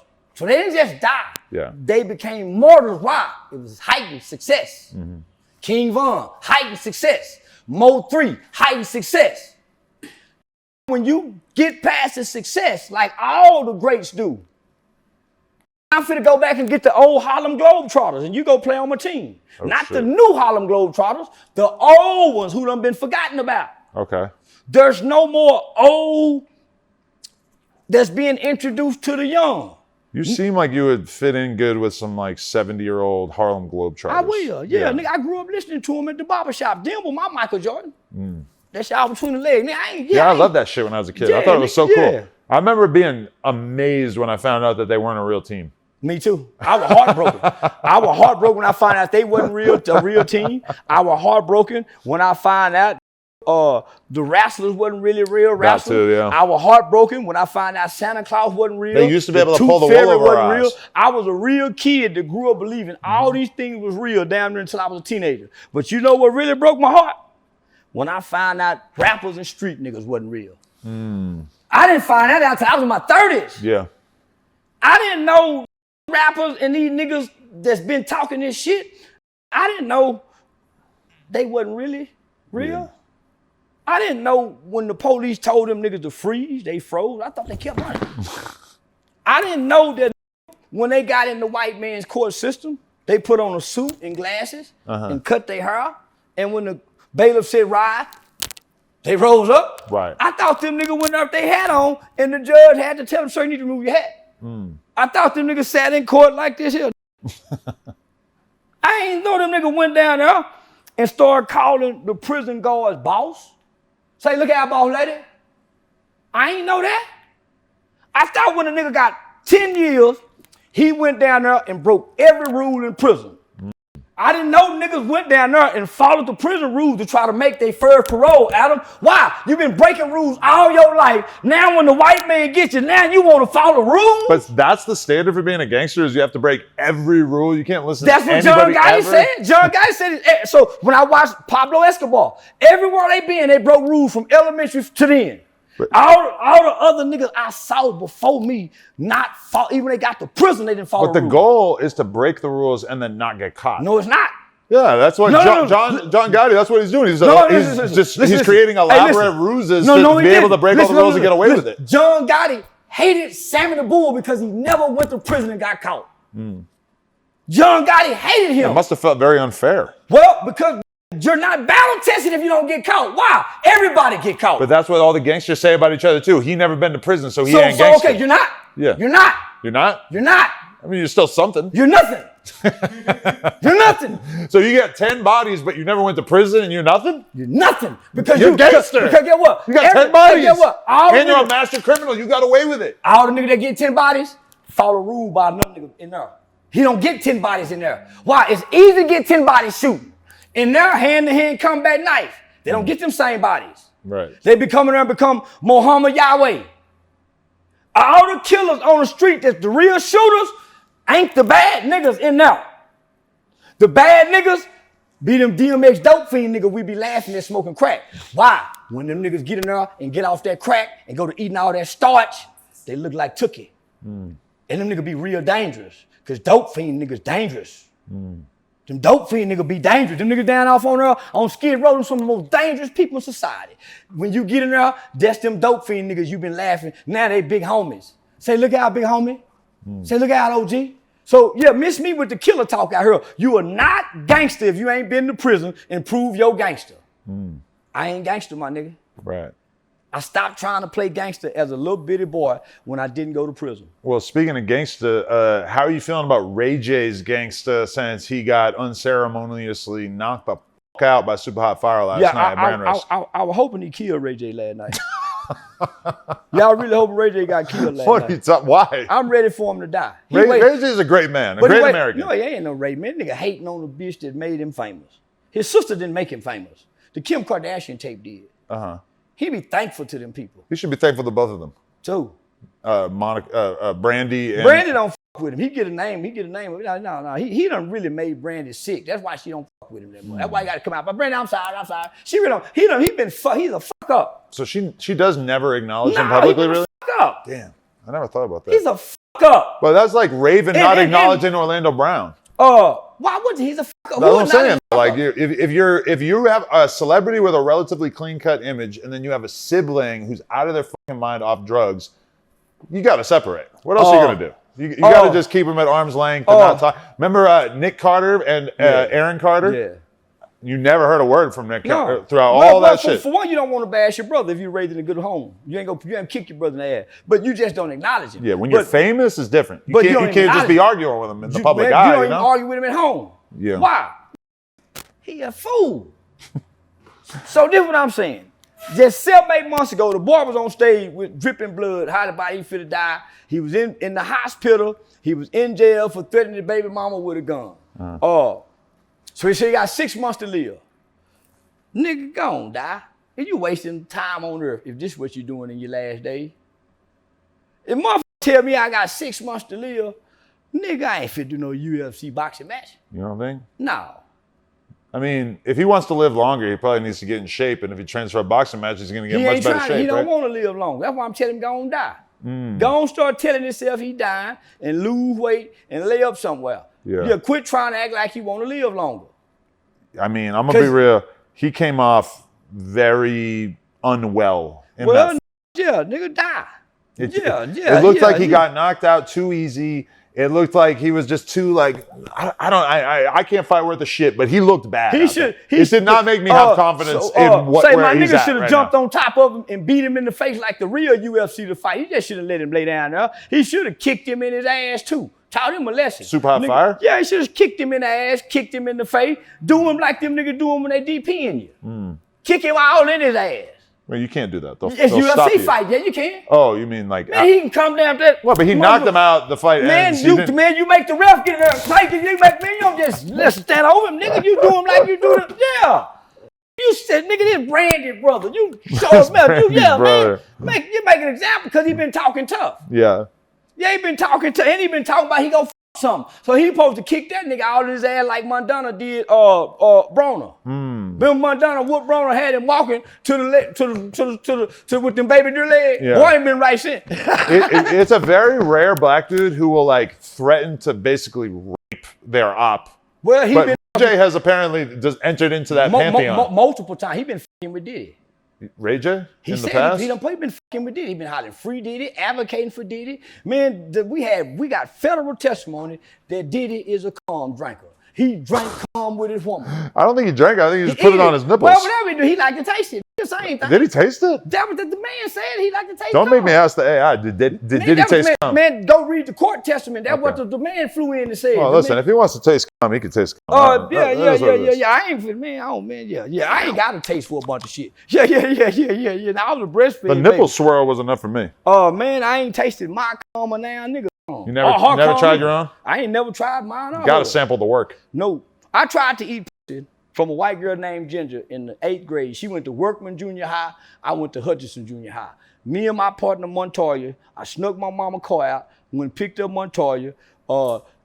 Ginger was staying at Lucretia House. We snuck through the window. I had been hearing Googie and them old 19, 20-year-old niggas talk about eating pussy. This was in 91. I put my mouth on that hairy pussy with that red meat. Red meat. Motherfucker was tangy. Tangy. Motherfucker was tangy. My first time too. too. Tongue on that. Motherfucker was tangy. Nigga, I tiptoe eating everybody pussy down. Yeah, I nibble fur. Yeah, I ain't just no nigga put my whole mouth on it, let my face get wet. I don't do none of that. But now, 9 times out of 10, I feel like Mister on The Color Purple. Okay, I got to see that because you keep one position. I'm gonna watch The Color Purple. Hump for and you. dump. All that other shit The first pussy I ate tasted like shit. Terrible. Tasted like a total pile of fish. Tangy? Yeah. Don't taste good. It was good. tangy. Yeah, some niggas like tangy candy, sour now, later. But I was working at the grocery store, and the next day I'm walking through the Mexican aisle, which had all kinds of weird, unfamiliar scents, the Goya and the weird flavors and shit. And it just hit my nose, and it fucking reminded me that taste of the vagina that I had eaten the night before. I'm like 16 in high school, and I immediately start like gagging in my own mouth because it was reminding me of that. Yeah, no. That turned me off to eating pussy for I smelled quite a while. I was a kid that smelled this food before he ate it.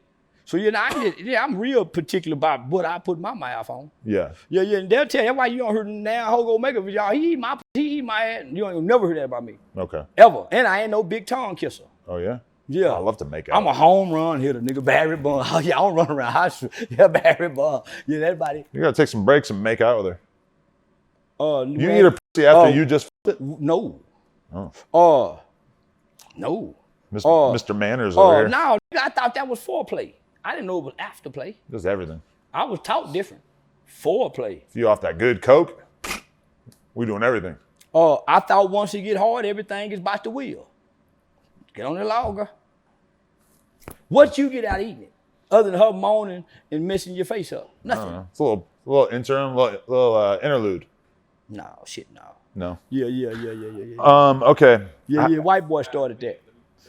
He's like sitting on it. Yeah. Yeah, white boy started that. Yeah. He didn't start eating since '93. Once the gangbangers left California with the crack. All right, bet. Okay. Yeah, once the gangbangers left California with the crack and brought that freaky shit, that porn world, niggas didn't know nothing about that. Okay. California niggas is responsible for pussy eating and gang banging and down low gangsters in America. I'll take it, man. Well, not the down low gangsters. No, that's where it started. That's where it started. Yeah. Them niggas out here, with the porn world, with the Hollywood niggas. I think LA got the lowest percentage of down low gangsters of anywhere in America. Prison population too high. Oh, we ain't talking about prison. No. Prison's his own. Oh, no. They do come home. You do know that. Only, yeah. 80, but as long as you stop right before you get out. You can't stop. Them niggas ain't stopping. You just can't cut that booty. shit out. You're not addicted to it, right? Girl booty, boy booty. You go get you one. I mean, hey. And if you don't win in there and had that, what make you stop? But would you sit down with Fleece Johnson, or is that too f***ed up for your image? Nah, I sit down with Fleece. Yeah, I sit down with Fleece. I done talked to Fleece before. Me and you might have to go meet up in Louisville. Yeah, I tried to challenge him to a boxing match. Ooh, wow. Yeah. Actually, that would be the crazy shit to be around him in person because I interviewed him over the camera, so I don't know how big he is. He getting frail and old now. Yeah. He old, frail, and feeble. He probably still got that old man strength. But yeah. He ain't that same warrior that he was when he had them glasses on that motherfucker. He was doing that for survival back then. No, he wasn't. He had to take some booty to survive. No, listen. Ain't no nigga taking it for survival. Might be giving it up for survival, but ain't no nigga taking it to survive. Okay, but if you're a freaky ass frog like Fleece Johnson, you got to take that booty to survive. Well, he's not going to be able to just not take an ass. From what I heard, him telling the story, nigga took his first. Yeah. Yeah, so most niggas who had it start to take. Most kids who get molested end up molested. Most girls who got molested end up dating molesters. That's how that shit work for whatever reason. That's fucked up. How are you feeling about the state of the Chud the Builder phenomenon? He's coming home. Somebody from the crypto world and made his bond. Okay, so his gambling sponsor is trying to put up the $1 million to get him out or whatever. I don't know, maybe they only have to put up $100K, but that's their newest gambling site. And it seems like that sponsor, Duel.com, who, I'm not gonna lie, they were talking to me about potentially doing something together, but they're flexing on me that they sponsor Gypsy Crusader, a Nazi, and then they're trying to bail out Chud the Builder, the most famous racist of our time. Apparently they like that kind of vibe. I was a supporter of Gypsy the Crusader. I was the only black in that entire building supporting him. Shout out to Gypsy. This one thing I know. I don't give a fuck what you feel about Gypsy or Chud. This is America. Right. And in America was built on racism, trying to be built on socialism, so we have a part of that there. But this is capitalism, but we still have racism. And what Chud is doing is not racism. It's prejudice. What is the difference? Racism is an act. Explain the difference. Racism is an act of creating laws. Racist laws. Prejudice. Jim Crow was laws, racist laws. Chud's not creating anything of racism to stop black people from doing anything. He's doing what black people do. Walk around being obnoxious, saying what you want to do to people. That's how I started out. Why Chud can't do it? Chud doing nothing no different than me. Okay, but the main thing that anybody cares about him doing is the fact that he's going up to black people, calling them the N-word. Racism is the belief that one racial group is inherently superior or inferior to another, resulting in prejudice, discrimination, or antagonism. I can't imagine anything more blatantly racist than walking up to a black person and using a word that we all know is loaded with meaning that suggests that you are inferior because of the color of your skin. I've used it against China Mac. Y'all didn't have a problem. I used it against Aiden Ross. Y'all didn't have a problem. It carries no weight against a white guy or an Asian guy. What you mean? I use it. What it you mean? Does nothing. You can call me that. It does nothing to me. I say it to you. We all know it's explosive. So black people are so weak that we have to say they're the only people who can't handle words? I mean, in the defense of black people, look how long it took before Chud got shot. It took months and dozens of black people. Worse. I done disrespected Jews and everybody. Everybody. So how can I do it and he can't? I've been doing it for 7 years. Okay. Dead babies, Jews. I wish Asian babies got raped, nigga. I said grape, but I want to say rape because this is free speech. This is my mouth, my words. Who am I hurting? Can I call you a So you don't have a right to hurt somebody. Chud is of the same struggle as you. And black people disrespecting black women, calling them bitches. But now can't nobody call you a It's their word. So you and Chud are on the same mission? I'm with Chud. Wow. Them niggas are chimping out, Chud. I've been trying to get a chimp out. I've been trying to get Woody to chimp out. What's the A-Tray gangster name that got killed? Lil Sody? Lil Sody, yeah. I've been targeting niggas, hoping I can get them to chimp out either with my gun or with my mace. The same thing. I made Soulja Boy. I've been walking around doing this. I see it. You are quite similar to him, mission-wise, yeah. I'm with you, Chud. Free speech, baby. I'm with you. I can't wait to hug you, baby. Fuck these niggas. Fuck these niggas. They're chimping out. They're not acting like real humans. These are fucking savages, Chud. Me and you, we're proving this together. But look, few black people were willing to do anything violent to him. It took months of him offending all these different black people. And nobody was actually doing anything to him. But they do something violent to each other every day. He finally f***ed with the wrong guy. He didn't f*** with the wrong The guy ran up on him. He didn't shoot him. They were fucking with Chud when he came out of court. Right. They were fucking with Chud when he came out of court. And guess what? He stood on it, baby. But he stood on it and said, he got enough. He's one of the biggest names on social media now, and they finally found one black dude who was willing to attack him. Yeah. And his dumb ass shot himself in the leg. Yeah. I mean, that's pretty funny, right? He shot who in the leg? Chud shot himself in the leg? He shot himself in the leg, Well, too. when you're being attacked, you're not playing for the attack. Yeah. I bet won't nobody else try to attack him. King Von never shot himself in the leg. Well, King Von was running in the prison, playing like he was gay to go to PC to do something. That's even worse. They do that in Chicago. I'd rather shoot myself in the leg than have to go play like I'm gay. I've been told that you can't do that in LA. It's dishonorable to like get yourself you're put up off a module, but in Chicago you can do that. I shot myself in the leg too behind some niggas bothering me too, Chud, right there. Wow. I shot myself too, Chud. I done maced plenty niggas. I beat 3 aggravated assaults with a deadly weapon, Chud, for these niggas following me from online. I'm 3, Chud. I'm 3-0, Chud. On these fucking chimps. Because they're gonna chimp out. Why? Nobody on fucking earth, Chud, gets mad over words. Because they taught us in children, well, most of these chimps and monkeys wasn't taught, Chud. And these gorillas, as they call themselves, they wasn't taught that sticks and stones may break my bones and words would never hurt me. So they grew up like their mothers, being emotionally responsive males who will try to hurt somebody first with the disrespect of a business, but they'll kill each other, Chud, over the slightest disrespect. So I think you're doing us some justice. Wow. You're helping us take out our trash, and you're exposing the hypocrisy that anybody can disrespect American black people as long as you're not black. They'll kill another black person, but they won't kill me, Chud. I've been disrespecting these monkeys and these chimps forever. I go find the lowlife, Chud. I just don't pick out just any old black. I go find the lowlife of the black society, and I tell them, come on, you f***ers. I'll put your ass in jail. I'll shoot you. I'll make you. In the name of, I can say what the f*** I want to say. And if you try to attack me, I'm going to do what Chud did. Okay, but isn't that part of the problem here is like Chud is targeting any old black person, and you have been targeting like rappers that you have actual beef with? Well, I target any old Asian people. I made Houston news. I made Houston, Texas. I made national news because I just targeted some old Asian people. I got into it with China Mac, but I just went and targeted the whole Asian community. And nobody seemed to have a problem with it. They found it funny. It went viral. And I made hundreds of thousands of dollars off of it. So what the f*** is Chud doing wrong? But you got negative repercussions as well, right? What? I just lost a few shows. Right. I shot the gun at a few niggas, but guess what? That builds my credibility, my stature. I've beaten 3, Chud, and guess what? You're gonna beat this too, bud. They'll attack you outside the courtroom. You get the right lawyers, and you got to still remember, you have white privilege, and you still got the white court system on your side, Chud, so we can't lose, buddy. Right. But the niggas have a problem in court, not us, Chud. So you think that he's gonna beat this charge? I know for a fact he's gonna beat it. Really? Yeah, I know I for feel a fact. like most just people like seem Harvey pretty confident he's just not. beat it, and Bill Cosby and R. Kelly and didn't. This is the white man's land. Nigga, you know that. Come on. That's why I got with you. Nigga, I got my white buddy. What the fuck is that? This is white man land. I'm with man. Harvey Weinstein, man, fuck you talking about? The nigga can always make charge you coming home. Don't worry about it. All right.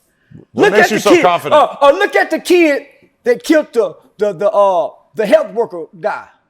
Look how much favor the court is giving Luigi. him. Oh, man, you've never seen such a big case where they're saying, hey, the police f***ed up illegal search and seizure. Y'all cannot use the most critical evidence to free this kid. Oh, it seems like they really, really f***ed up, right? No, it seems like they're really giving this white kid the benefit of the doubt. When they don't give nobody else but white people the benefit of the doubt. But you know what they both have in common? What? They're hot. Luigi and Chud, both good-looking guys. Chud's a funny-looking motherfucker. He got that mustache and shit, but I mean, like, I feel like that is a honky-tonk white. That's a honky-tonk. He's decent to look at. That's right? that honky. Pause, that's that honky's mustache. Right. See, that's why I love Chud. He don't remind me of a white boy. He remind me of a honky from the old days. How do I become a honky? Man, you're a pink toe. You pink toe. You ain't honky. You ain't no real wood. You ain't a real wood. No, you're right. You like too much. Yeah, I know. Yeah, see, me and you buds. No. Me and Chud will be neighbors, not buds, but neighbors. Hey, what's going on, neighbor? Like Obama, white granddaddy, and his black granddaddy, they used to argue about politics and racism. You think Chud would be able to live in the same neighborhood as you? I would be able to live in Chud's neighborhood. No. You'll move into his neighborhood. I ain't never lived in an all black community. Never in my life. Right. Well, how does it change how you view Chud if he was in fact fucking men and dressing up as a woman and all these trans accusations? Man, they said Eddie Murphy got caught with a trans. They said Mace the rapper got caught with a trend. They said I can go all down the list. All these rappers got caught with trannies. What's the boy named Bobby? Slow down. Bobby all these niggas been caught with Thug. Them been caught with trans. Woody said Woody said him and the boy that shot up the bus fucked the transvestite. Woody made a whole So all these niggas done been with him. All these niggas have been known to with the boys. So if Thug can do it, Chud can do it. No. Oh. It don't matter what you do with your nigga. And we do business together, we neighbors, or I have an admiration for you. Mm-hmm. It don't matter what you do, because nigga, some honorable gay guys. Right. There's some real niggas and you can't fuck with them. Chuck one of them. And who cared that the white boy get his ass played in? I'm sure your ass done been played in a few times. Not really. Never. I sampled it one time. That's what I'm talking about. See, white boys, you can't see the white boys. When I was 16, I put a finger in there real quick in the shower. A little bit of soap. Haven't touched it since. See the white boy, this is why he can conquer the world. He's adventurous. Mm-hmm. He go places other people would dare not to go. That's right. So you can't fault a white boy that's being adventurous. Yeah. So no, man, just a whole bunch of these niggas like to lay on their backs, put the heels of their feet to their head and let that girl go on up. It does not make you gay because you get pegged. Man, it's a picture of Go Yayo hanging upside down with that hole wide open. And I don't think that makes him gay. I didn't say that. I'm just saying. Curious? You're adventurous. Sure, adventurous. Yeah, some people call it curious, but you're adventurous to go where people dare not to go. Having a good time back there. So whether Chud does that or not, it don't mean nothing. Right. When we hear black people say all the time, white men can't never call me a nigga. We hear people all the time, drop your address, drop your low. It's the reason why George Zimmerman and every other black police officer, whoever done something to us, can walk the streets and have no fear, because black people do not have a mechanism in their head to have retribution for other people. Whatever they done to us in slavery that hit a switch to make us look at each other and say, get that nigga. And then when y'all do something, have mercy and compassion. And I'm gonna punch you. Because for the disrespect, if Chud was black, he would have been dead. If he just walking up to black, he would have been dead. He would have been maimed and killed like you see them do that old white man in the streets one time in New York. So you think a black streamer who is going around in white neighborhoods talking shit to white, so you're saying talking shit to black people? Yeah. Calling them racist things? Yeah. There's no way a black streamer in 2026, other than Charleston White, will go around in America saying something crazy to white people. I'm about the only nigga that'll do it. That's interesting. And I don't want to lose money. And I don't want to make my white friend mad, because why? They my closest allies on earth. Right. Not the Mexican, not the Chinese, not the North Korean. You be getting money with the whites. The one I went to school with, and I understand their language. Okay. And we can talk, and we got an understanding. Why? We got the same rights. Why? You gave them to me. You gave them to me. Thank you. I wasn't there. It was many years before I was born. Same thing. I'm talking to the spirit of your ancestors. Okay, thank you. That was my ancestor talking to your ancestors. Right. Well, I would like to speak to your ancestors and say... You talking to them when you put us here. That whole slavery thing, super fucked up. You just been talking to them other niggas. Not into it. You weren't talking to the nigga in the house. Nat Turner was in the house first and learned how to talk and speak. To come out here and talk to the dumb slave, to even tell you how to revoke. So I'm a house nigga. That's why I gave that field nigga that hat over there. It's a field nigga. But why is field on that hat spelled with a PH? Well, so it don't offend the politically correct. Oh, really? Man, you can't walk into work and have a real field nigga on there and say they're going to fire you off the job. Interesting. Why did you post a photo with QCP yesterday? What's your relationship with him? Me and QCP been pretty tight for like 3 years. Really? Yeah, we've been tight for like 3 years. I would think there's a lot of people that he's tight with that would not fuck with you. That's interesting. He almost $100 millionaire. Why would he disassociate himself? When him, Corey Gamble, a lot of billion and millionaires, homie, they got a group chat where they share my videos amongst each other. That's how he and I met. Really? Yeah. Wow. Yeah, they think I'm very intellectual. Where am I getting that? And he done paid me a couple times to do some events in Atlanta. Okay. So, yeah. Very, very professional, upstanding, a businessman. But like compare that to somebody like Big Bank. I'm assuming he's not really like. Big Bank, a real street nigga. But you guys were going to be doing a podcast at one point. Yeah, we still is. Yeah, me and Big. Oh, now it's lined up again. Yeah, no, I didn't cancel it. He just didn't pay for the flight, and I didn't have time to go fly there. But he missed a great opportunity. And so does QCP ever tell you like, hey, stop saying things about my close friends, my political allies? He know I'm a big fan. He know I'm one of Lil Baby's biggest fans. Right. Everybody know that. But ain't nobody off limits when it comes to conversation in the truth or whatever, jokes or anything. Okay. So he ain't never said nothing. The admiration.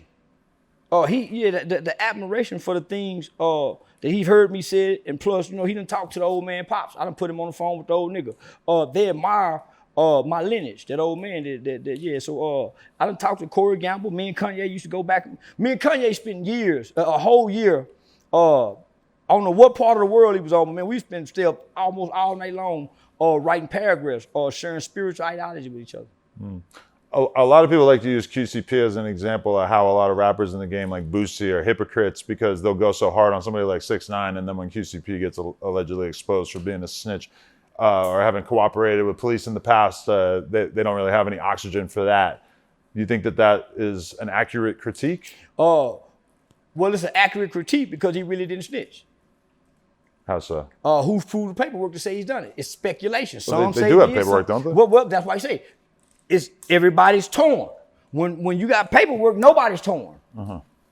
When you got real paperwork, nobody's torn. I hadn't really seen the discussion. I remember it hit like maybe 3 years ago. But from what I understood, he was more of a witness than a participant in the crime. I won't rehash the details and stuff. But let me just say, it's been a while. But I had to think about what you asked me. Okay. He have called me and asked me to stop saying something about somebody. Okay. When that little girl from Fort Worth, Enchanting died. Right. I was going in on Gucci. Who was signed to Gucci, right? Yeah. Yeah, I was going in on it, and he sent me a message, and then I called him. And he told me what all Gucci done and tried to put him in rehab. I ain't said nothing about Gucci since. And then I came back and done a Say Cheese TV interview and I said what somebody told me close to him said, and I never said his name. But yeah, so I never said nothing about him since. You haven't said anything about Gucci, even given what went down with him and Pooh Shiesty? I have, but not in a bad manner. Yeah. Gucci did. I called him RD. Okay. That's RD now. That's RD. Radrick Davis. Yeah, because ain't no Gucci would have never told nothing. Right. Yeah. Gucci would have went to sip and serve and put them top golds in his mouth, took them veneers out. Nah. It is crazy that if he were to become intoxicated again, if he were to go back to drinking lean, if he were to be like outside in the streets, pulling up on people, do all these things that are like really, really bad for his life and for his likelihood of living a long life, that I feel like hip hop would instantly fall in love with him again and wouldn't give a fuck about the snitching shit. Hip hop love crash outs. Yeah. They love crash out. Yeah.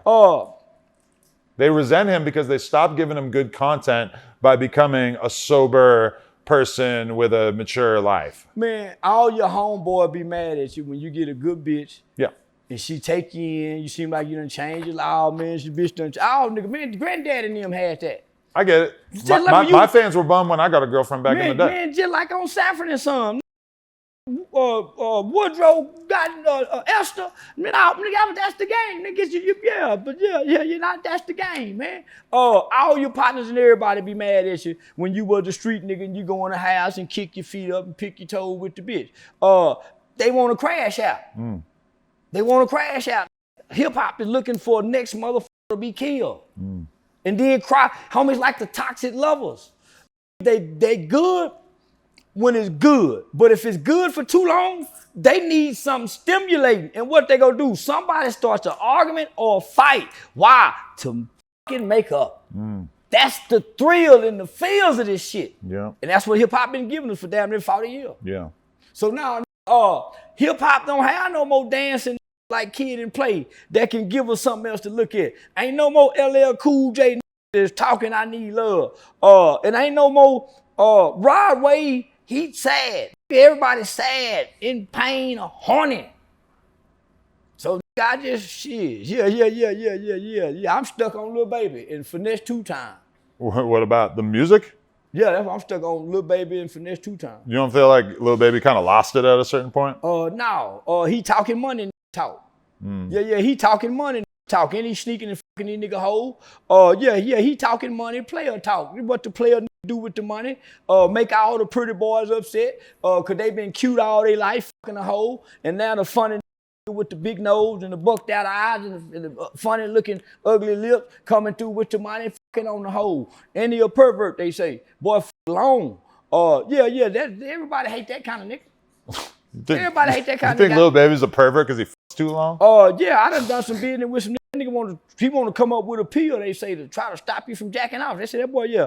That's Ak talked about this too. That's why they said that. Did Ak get that from you or did you tell Ak about that? He didn't get that from me. I'm just repeating what I got from a reliable source. He wanted to create and I heard more, nigga, he fucking need a hoe. But listen. I don't think there's a big market in hip hop in particular for men who have a problem where they jerk off too. Most don't want to stop jerking off. A pill. Most niggas don't want to stop jerking off. Most niggas don't want to stop. That's a childhood perversion. Yeah, it's harmless for most of us. Yeah, right? that's a childhood perversion. Yeah, I'm jacking off with a woman.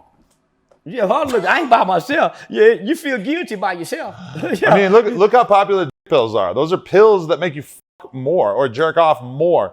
Like, what is the market for the antidote to that makes you so you don't get a boner? Like, this just doesn't seem like there's a market out there for that. Like, he must have a real problem. I tell you, yeah, how would they say? I've never experienced that, and I don't think anybody I know has ever experienced that. Me neither. Yeah. Well, I done seen them with them uncles. When we used to play them games and go hang out in the trap, them uncles coming home from prison, and them be in the room with them VCRs and them game tape, and say, man, what your uncle there doing, man? They been there all day. Man, he ain't nobody not with him. She is that's to be say, man. Say, man, you can't come home. You can't. So listen, it's some in prison, homie. That every time a fine woman come to work, they run to the door and jack off. And when she get to the window and make eye contact, he might be hanging upside down in the cell, greased up. Man, them be jack off monsters. Yeah. You can't just mentally flip a switch. If that gets you through the day, I'll take that over you fucking men in the ass. I'd rather you play Muslim boy. Get with them Akbar, because if Akbar and them catch you doing that, they gonna kick you in your ass. I feel like it's gonna scratch a different itch, right? Man, if Brother Rod and them catch you in that cell all day doing that woman, like they'll kick your ass in the name of Ashallah. How did you feel seeing 6ix9ine kind of put on a clinic in front of Big Bank and really corner him and trap him and put him in a position where he looked kind of, he looked weird because he wasn't willing to say the truth about his friends. It's a guy on iHeart named Loon. Loon. He did the same shit. To Bank? To me. With Thug now. Okay. Always trying to adjust for the rapper, right? You so real, you ain't real with them. Oh, he did what Bank did. He did what Bank did. I made him look stupid. Right. Because now 6ix9ine is kind of like a student of you in a way in terms of going on podcasts with street dudes and telling them how hypocritical they're being. So soon as I watched that, I immediately called Bank and said, boy, he destroyed you. I said, Banks, you were set up to lose. How you going to his habitat? You supposed to bring him over to your habitat. You went in his habitat in his house. Yeah. With that big old Hollywood set up like stage as a street. I say, you went as a street real. Right. He showed up as an entertainer with facts. You showed up as a real street. You ain't no street no more. But because you once was in the streets, you still have some residue. And he's friends with all these people that 6ix9ine's attacking. Hear me out. You still have, because of that, you have that residue. Yeah. That's why you feel bad about having to call the police or even to defy snitching at this age, right? Right. I told him you showed up as a real nigga, and he showed up as an entertainer with facts, a big old screen to stop and point at. Yeah. That helped. Not only did that help, not only did that help. It's one thing to pull up like a little laptop or something, but the huge screen. Boy, this was a day. I mean, they picked him apart. Yeah. And let me just finish this. Not only that, the color scheme. See, psychologically, the color scheme. You up here as a real nigga, almost on a Nickelodeon-like setup. Colorful stage. The chair you sitting in got you looking this small, so you look little, psychological. Yeah. The camera setting had you slanted, so you look vulnerable. 6'9", and you stay relaxed at the back, right? 6'9" kept standing to the front of the chair, and it made him look like a giant every time he sat up. So every theatrics was a point, and I'm sitting there watching that shit saying, oh man, they destroying my boy. And the more I watched it, and the more he couldn't just say, yeah, you right. Right. When he ended that interview, I called him and said, homie, that Mexican y'all got a problem with just murdered the hip hop street culture. He just destroyed. You nigga can't never talk street again. Your lyrics would never be this effective no more. He alone, with his truth and facts and his genius way of entertaining the masses without music. Right. Without music, he used voice and fluctuation. So, homie, he picked him. Homie, I said, oh, this was a masterpiece. So, walk shit down. That's beautiful. Oh, man. He picks one funny thing and he says it over and over and over like a hook. Repetition. Like a hook on a song, yeah. Repetition. Yeah. So that's going to become a slogan. That's going to become a mantra for today's youth going forward. In the classroom. It wasn't that direct, but it kind of had the effect of making Big Bank look like he wasn't really with the shit because he's saying something so aggressive in front of him over and over. You know why? And Big Bank's not going to crash, you know but why? It makes him look kind of strange, don't right? even live his life no more. Yeah. You know what I told Big Banks almost a year ago? I said, homie, you can't straddle the fence. You're either media journalist or real. You cannot come over here and side with your friends. Right. And if I come over here and say the truth, as a journalist, you have to remain neutral. You can't show that you're for this. You can't even really give your personal thought if you're a media guy. So when you come over here and you base your platform off your friends' street codes and principles, you just put yourself in either in a box or you have a glass ceiling. Because when somebody not street come over here, you can't stand with them. Right. If they don't pacify street people. So what I said, hey Banks, man, we got to do one. And so what I told Banks here, I said, me and you got to sit down and do one and have a natural talk, homie, like men.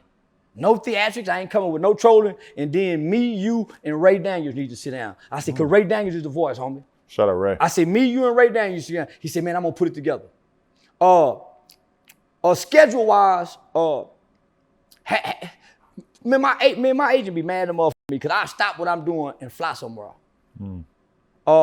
And that's what I did. She was like, man, this ain't even on schedule. So I said, hey, man, just pay for the airline ticket. So this is what I'm telling the black platform like Banks and Revolt. I'm saying, homie, listen, y'all can only go so far, not willing to get nobody nothing. And y'all make all the money. Y'all don't want to pay for flights, no rooms, no nothing. And this y'all with Revolt TV.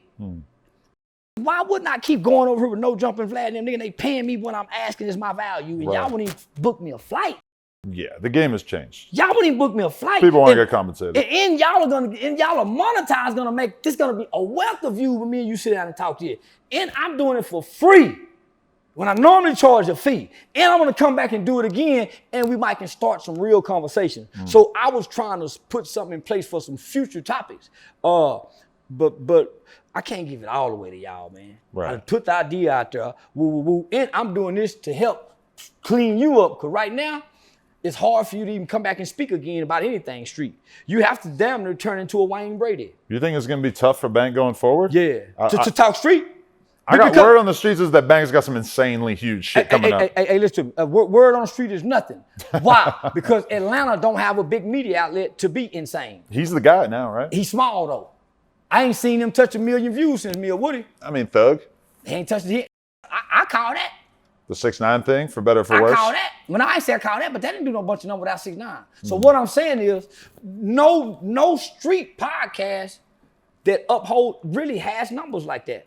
But do you notice how like it feels like the industry Atlanta dead. The industry always has like a new street podcaster that they're like trying to push. Well, and I'm not saying that there's anything inorganic about what Big Bank has been building, but it feels like for a while they were trying to say Matt Hoffa was going to be the next big podcaster. Destroyed him. They tried to say Loon was going to be the next big Destroyed podcaster. him. It feels like they're always trying, because they hate the fact that white boys and regular ass people like me and snitches like you end up being the biggest voices in the culture, right? Why? Because there are more law-abiding citizens of people who think right rather than people who want to do wrong. And a civilian can have a conversation about the gangsters, but the gangsters, for the most part, can't really tell you anything of value about civilians. No.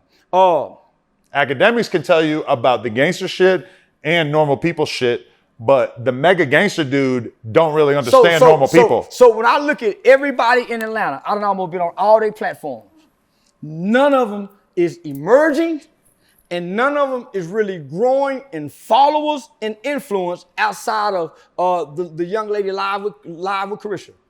The rest of them have been stagnant. When you look at their numbers, they don't have superseding numbers. When you look at their engagements, when you look at on TikTok, you don't see none of, unless they got a big name like me, 6ix9ine, they don't have viral clips going around. I've been studying Atlanta. They're trying to go breathe life in Atlanta because Atlanta have a street roof that sits over their head. They're stuck there. They're stuck in quicksand. When you look at the rappers, nigga, ain't nobody flourishing in nothing but probably real estate and going to work. But when you look into the entertainment world, outside of Belly Gang Cushions and YK Niece, Atlanta is not the shit outside of Atlanta.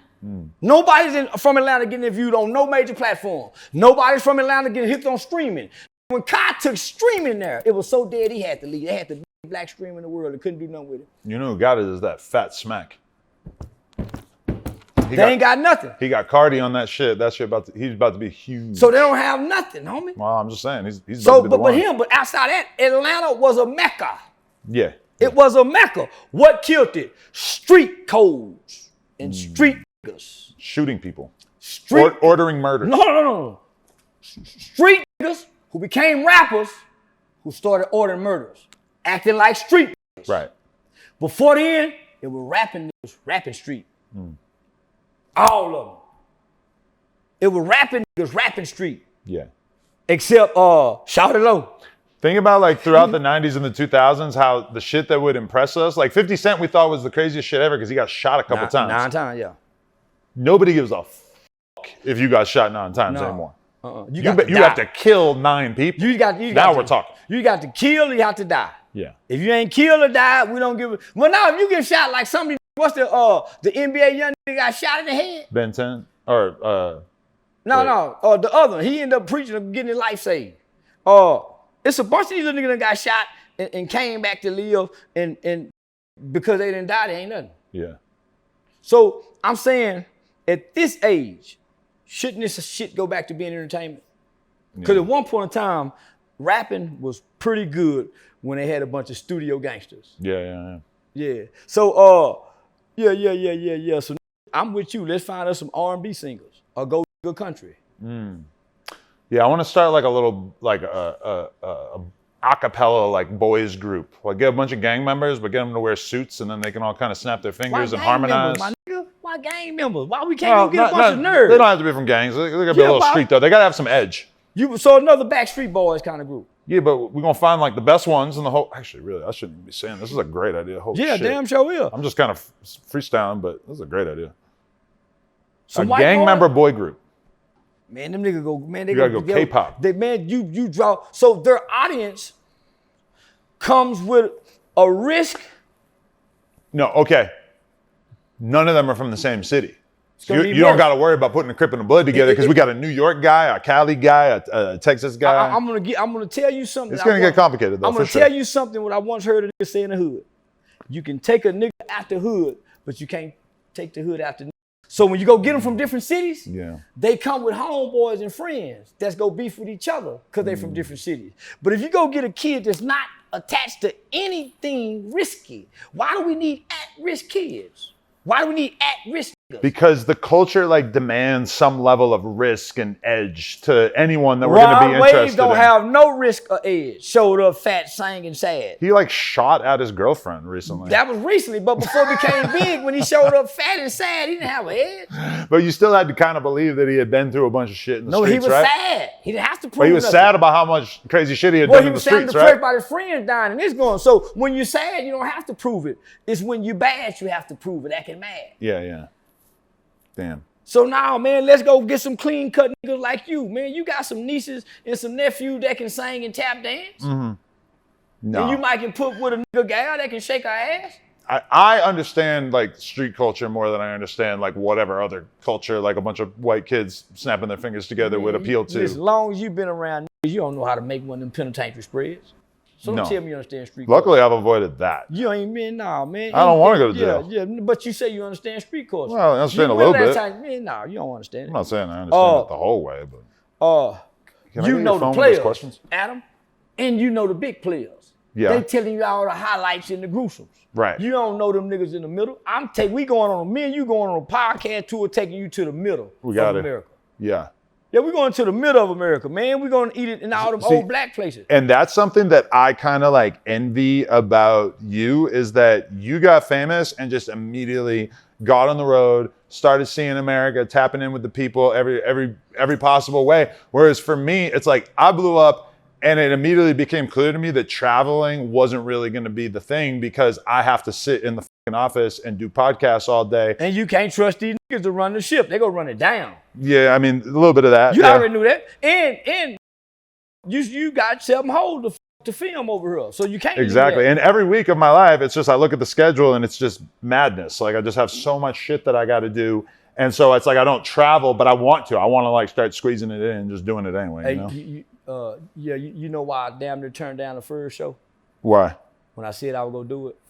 A fair show? You remember the first show when I was like, nah, man, tell the guy I ain't gonna do it. Cause I gotta be honest. Why? When you said you gotta go and rush me off the phone to go shoot a porn scene, Oh. I envied you. Ah. Yeah. Well, you just thought that seemed like a cooler way of life? Yeah. Me and motherfucker hang up on me. Say, I gotta go shoot a porn scene. Rush me off the phone. I mean, that's my life. You know, sometimes I gotta do porn. I know it is. But I don't want to do it, but I said, boy, that's a hell of a life to live. That's like the one thing that rich and famous people will talk to me about, and they will just be in disbelief, and they just have to ask me about every element of it because they just can't wrap their head around it. Yeah, say, get away from him. I tell my wife, get away from that nigga over there talking about that porn shit. Man, sit down somewhere. Yeah, just try to ease in on that shit.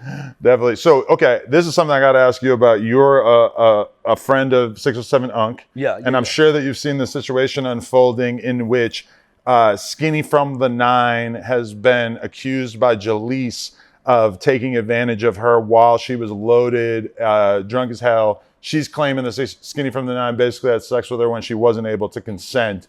And this is just looking like a crazy ass scandal as far as the 607 Unc universe goes. Nah, I ain't seen that. Oh, you didn't see that? Wow, I'm breaking news. Here we go. It's obviously, just to add more context, it's hit different because of the fact that everybody knows Jaleese to be such a terrible drunk. First thing. My first thought as you were saying that, I don't know nothing about this shit. That's a whole line. That's a bitch mad about something. Why? Any grown bitch that's running to the internet to say that her pussy been tampered with and she still got DNA on her pussy and in her pussy and these niggas got action and money, I'm running to the police. I call bullshit. That's why I call bullshit on the Diddy shit. Cause ain't now time have Cassie went to the police. If a nigga do something to you, much as women put niggas in jail for just threatening them and fighting up the house, nigga take your pussy and you drunk and you can remember he did it, I call bullshit if you ain't hit 911. But she claims that she went and tried to get a kid and that they basically told her that they couldn't do it because, I don't know. They lying. She lying. Man, if you call 911 and said I was raped her last night, they showing up. If they see a nigga black and ugly like 607 Unc, somebody but nobody's saying that Unc anybody. No, for the I'm record. saying, if you call the police and say I was raped here last night, don't nobody give you an explanation. They're sending somebody out. Yeah. Man, I done called the police for some bullshit and they done showed up. Her explanation of the whole kit thing left a lot to be desired in a lot of people's minds. It kind of felt like she was not Man, let me necessarily just say being this. real. You don't need a rape kit. You say, I've been raped, right? They going over there. Was you over here last night? Yeah, they were here. Do y'all have footage? Can we get the footage? This is a rape scene now. Right. Man, that bitch, man, that's rape content. She trying to create some new content for it's no different, homie, than a little girl saying, Adrien Broner and them touched her, and now I'm back over here in the mix. I mean, the weird thing about that with Jalise, is that it's hard to decipher what her motive. Yeah, for sure. Because that's the thing. He got cameras all over his house, so they got video footage of him fucking her. So hold on. That must have been good. The skinny from the 9 dick. I don't know. Man, listen, if bitch getting raped drunk and she can remember, right? Normally you vaguely remember. She remember details, right? Yeah. No. When we watch the video, you can kind of see him like her going over, giving him a kiss on the forehead and shit. She was playing drunk with that dick. You know how them hoes play drunk. Yeah, so they can be extra freaky. So you think she came up with this after the fact? Is more likely? Yeah, man, that's so she don't look down on him on being freaky. So do you look down on Jalise by default? Like, is she already somebody that is kind of on your shit list of people that you don't necessarily trust? I don't know her. Maybe. Oh, okay. I figured you had spent time around her. No, I don't even know her. Oh, okay. I don't even know her. No, me and Unc do business. Right. We don't just hang. We real business partners that becoming friends. I don't hang with my partner friends. Them his friends. But this is what I'm saying. She been in the mix around a bunch of niggas on podcasts doing this at this nigga house, that nigga house. That's a household. They go from house to house. At some house, she gonna have a problem till she get to the next house. To a nigga boyfriend or wife up. Right. Yeah, like the couch hopping nigga who ain't got nowhere to stay, eventually find somewhere to stay laying on the couch cleaning up. So now, I call bullshit. Because in today's time, homie, in the Me Too movement, ain't too many women withholding no drunk rape, and she can recall it. I mean, the weird thing about it is that there's mad different examples of her saying basically that it wasn't rape, but saying that she felt like it was sexual assault because she was too fucked up to be able to consent. And then when she talks to people on the phone from 911 or whatever kind of police services she's communicating with, they're basically like, no, that's rape. And she seemed kind of uncomfortable with the idea of it being called rape, even though it's like, you're saying he had sex with you. That is the technical definition of rape. Yeah. No, you can't come get a pussy away. You showed up getting drunk with consent. You showed up getting drunk with consent. Right. We walked in, we in the house all day chilling with consent. We drinking, we touching on each other, we laughing. We get in the bed with consent. We touching, we half naked. When did we ask each other for consent? When you asked me for consent? Right. So at some point, we both is intoxicated and inebriated, right? But you for sure in your life have had times where you're having sex with someone, or you're about to have sex with someone, you're on a date, whatever, and then you kind of realize at a certain point, like, they're too loaded. Like, we should not have sex. I don't f with dead bitches. Nigga, I ain't f with no drunk bitch. Man, I said, man, I ain't that kind of nigga, my nigga. I like to talk. So a drunk bitch, man, bitch, gone. So I ain't, I like to talk. Right. So the nigga with the horn dog spirit, he'll f the drunk dead fish. I like my fish flopping out of water. Okay. Talking, ooh, papi, ooh, man, nah, bitch, you can't beat her dead. Metaphorically speaking, though, you wouldn't actually have sex with a fish. A mermaid. Oh. Yeah, let me run up on a rock and I catch one of them pretty ass mermaids flapping with that mermaid tail. I won't find that fish hole. My kid is obsessed with mermaids, yeah, and it does kind of force you at a certain point to think, like, am I attracted to this mermaid? Yeah, nigga, I was attracted to the one in the movie as a kid. They look so good from the waist up, Man, that's what DP'd got going on, is that he impregnated the mermaid. I'm attracted to the blonde hair mermaid that they've been showing me since I was a boy. You can't make her black now. No, red. Ariel. She had red hair. I don't want her. But I want the Hitler. Oh, there's another mermaid? The blonde hair from the 80s. I don't even know. Yeah. Who? You know what I'm talking about. What's her name? Tom Hanks Splash. Yeah, Tom Hanks Splash. Oh, okay. Yeah, that white girl. Okay, I like that. All right. Okay, so the Fulio killers, how'd you feel seeing them crying in the courtroom? I'm highly disappointed. I'm highly disappointed in yellow niggas, high yellow niggas with good hair, with waves in their motherfucking head. You was more deadly than anybody. the good home boy. You come from the home, you done went over here with niggas uglier than Kodak Black. Julio was an ugly nigga to be beefing with. See how dangerous he was? Yeah. Yelling this boy here. The boy Marcus was my nigga. See, Marcus had more of a reason to kill. Why do you say that? They killed his cousin. Right. Your cousin usually like your brothers. Y'all, your mama, his mama, sisters, you and your grandmama, same grandmama. So that nigga in the interview told the police, Julio's son killed my grandmama. So I can see him doing this. But good her, yellow boy, and the rest of the little retarded boy that they say couldn't read till he was in, you still can't read from the 3rd grade. With the, this talking God talk, I call bullshit. Y'all ain't been in there long enough to be talking, my Lord, quoting them goddamn scriptures in court. These boys playing, they should have got to death. Yeah, I mean, that's what they you ain't do. been there long enough. You get into that situation and you have to pull the God card so you can try to get some sympathy, right? My brother spent 31 years in prison. I ain't never heard that nigga talk that God talk. Really? When they gave my brother his time, he jumped up and flipped the table over. They tried to come get him. He tried to grab a bailiff gun. I understand how that's kind of gangster, but it also sounds really psychotic. Well, they gave you 99 years. So you might as well just What hell. you crying for? The Hold on. I'm like that prosecutor. You wasn't crying when you walked to the car with that AK smoking, was you? Right. What about when you were wiping down the prints? You wasn't crying then. It's kind of hard to have sympathy for him when you're seeing them doing that shit. I don't have sympathy for them when they crying. Right. Boy, you got to get ready to go fight because somebody want to fuck you. This ain't the time to cry and come to the Lord. You get to the Lord 15 years on down the road. Boy, you don't need no Lord right now. You need a 7-punch combo, put on a little bit more weight, get them motherfucking waves off your hair. Boy, them waves on the hair, they gonna be like a wig. Damn, they go bald.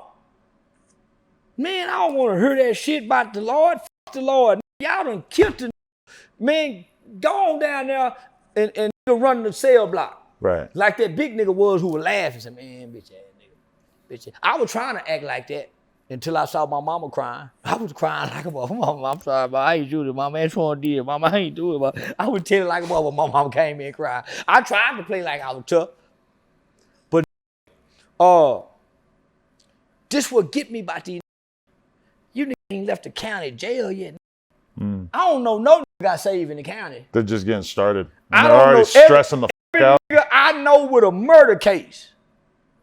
Every nigga I know caught a murder case at a young age did not get a life to the Lord at a young age. Them niggas went down there rocking and rolling. Right. Because that's how I know these niggas ain't with that shit. That's why I pick on these niggas, homie. That's why when I realized all I have to do is say, hey, California, I call the police on you Crip ass niggas. And when I realized after 2 years that nobody from the Crips and the Bloods, nobody from Nipsey Hussle fans, King Von, DMX, what's the one got stabbed in the neck? Drake the Ruler. I done disrespect all these niggas. Nobody have done anything. Not that I'm big and bad. Why? What they all say? Oh, he gonna call the police. What? That's my greatest protection. That you know I'll call the police and you won't hit me. I've been walking around this motherfucker like I can't be touched. Like every other white, law-abiding American and citizen. I'll call the police on you. Them niggas get what? So I remember gangsters didn't give a damn about the police. I watched the movie, and the reason we have domestic violence laws today because there was a man one time that beat a woman so bad he did it in front of the police. Could nobody stop? He did it in front of the police. I seen niggas rob a bank, niggas shoot out with the police. When did niggas who kill go to jail not want to go to jail? Cause I thought, I done heard niggas say, oh nigga, I do 10 years on my kid. Do like that ain't nothing. I heard you niggas say that. But when it's time to go, nobody wants to go but the real street niggas like Pooh Shiesty did. It's about principles when you're in the streets. It ain't about consequences and repercussions. It's about principle of the matter. So I started realizing that all this shit is bullshit. So I started telling children, ain't nobody, everybody telling. So I started breaking this shit down. Nigga, I'll be the first snitch. They tricked me, y'all, as a little boy. So I started hating these playing like they really can go do a life sentence today, and they woke up broke, and they just told their daughter they finna go to the store. You just told your daughter to go pick up today, but you want me to believe you go do something to me and do 30 years. I got a gun, a mace, and 911, and I can run fast. How you gonna beat me? You got one weapon. You just want to kill. How you gonna limit me to your rules and lose? I call the police. How you gonna beat me? I will fight. I got a gun that can shoot legally. I got mace, and I call the police. You just said leave me alone, nigga. I don't play for her. So when I started realizing that, homie, I'd rather be over here with you, Adam. Yeah. Laughing and making mockery of these getting content. Yeah. I'm not trying to make a mockery of anybody, I know but you ain't. I'd probably rather hang out with you. Yeah. But you know, people say you do, but I don't think you do. But I would. I do. I make mockery of this shit. I can't wait till a gang member, some die. As a matter of fact, that white boy who was on here from Fort Worth, I don't know him and he don't know me. Red Dawg. I don't know that Peckerwood and he don't know me.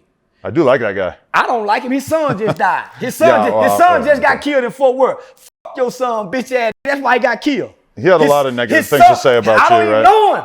I don't even know that white boy. Never met him or seen him. I called Joe Blow, and I can call him right now. I can call the biggest blood in the city. From Trent to Joe Blow. Nobody knows him but the dope fiend nigga. That's a dope fiend white boy.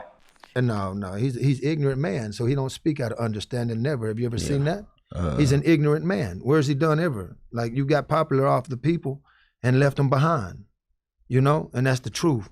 You know, when you get popular off the people that put you in that position, at least have enough respect for them to push for them. You understand? In a way. And he's left everybody behind. He's a real hoe in my book. You know what I mean? I wish I could fight him, man. I know that'll never happen. That little weenie. That would not go over too well, I don't think, yeah. Yeah, I would love to take about 50 years of aggression out on him. In Texas, they fuck white boys like him. Tell me what prison he got fucked in to get put down. Can he get put down in the streets? He said he did. Work, I got the phone I can call right now. That bitch ain't get put down in the street by who?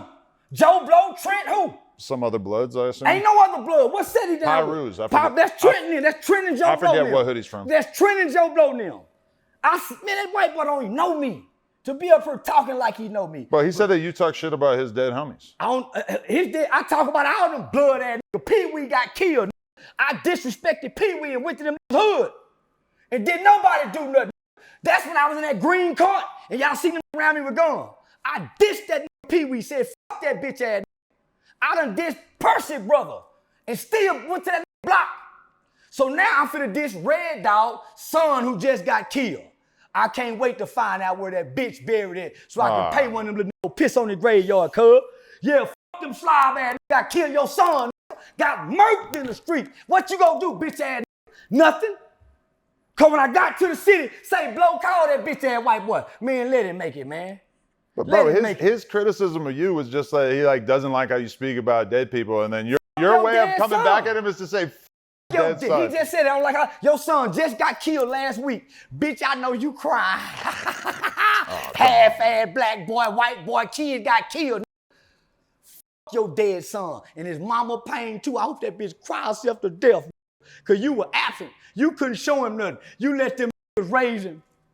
You let them raise him, white boy, and raise him right to the graveyard. Stupid ass Peckerwood, you. I wouldn't have never had no black baby if I was white. And I got red hair, I would have had me a Richie Cunningham, dumbass cracker. Yeah, fuck your white baby. And I'd be in the city this week, hoe ass. These niggas know I'm really with that shit. I swear to God, Adam. These niggas know.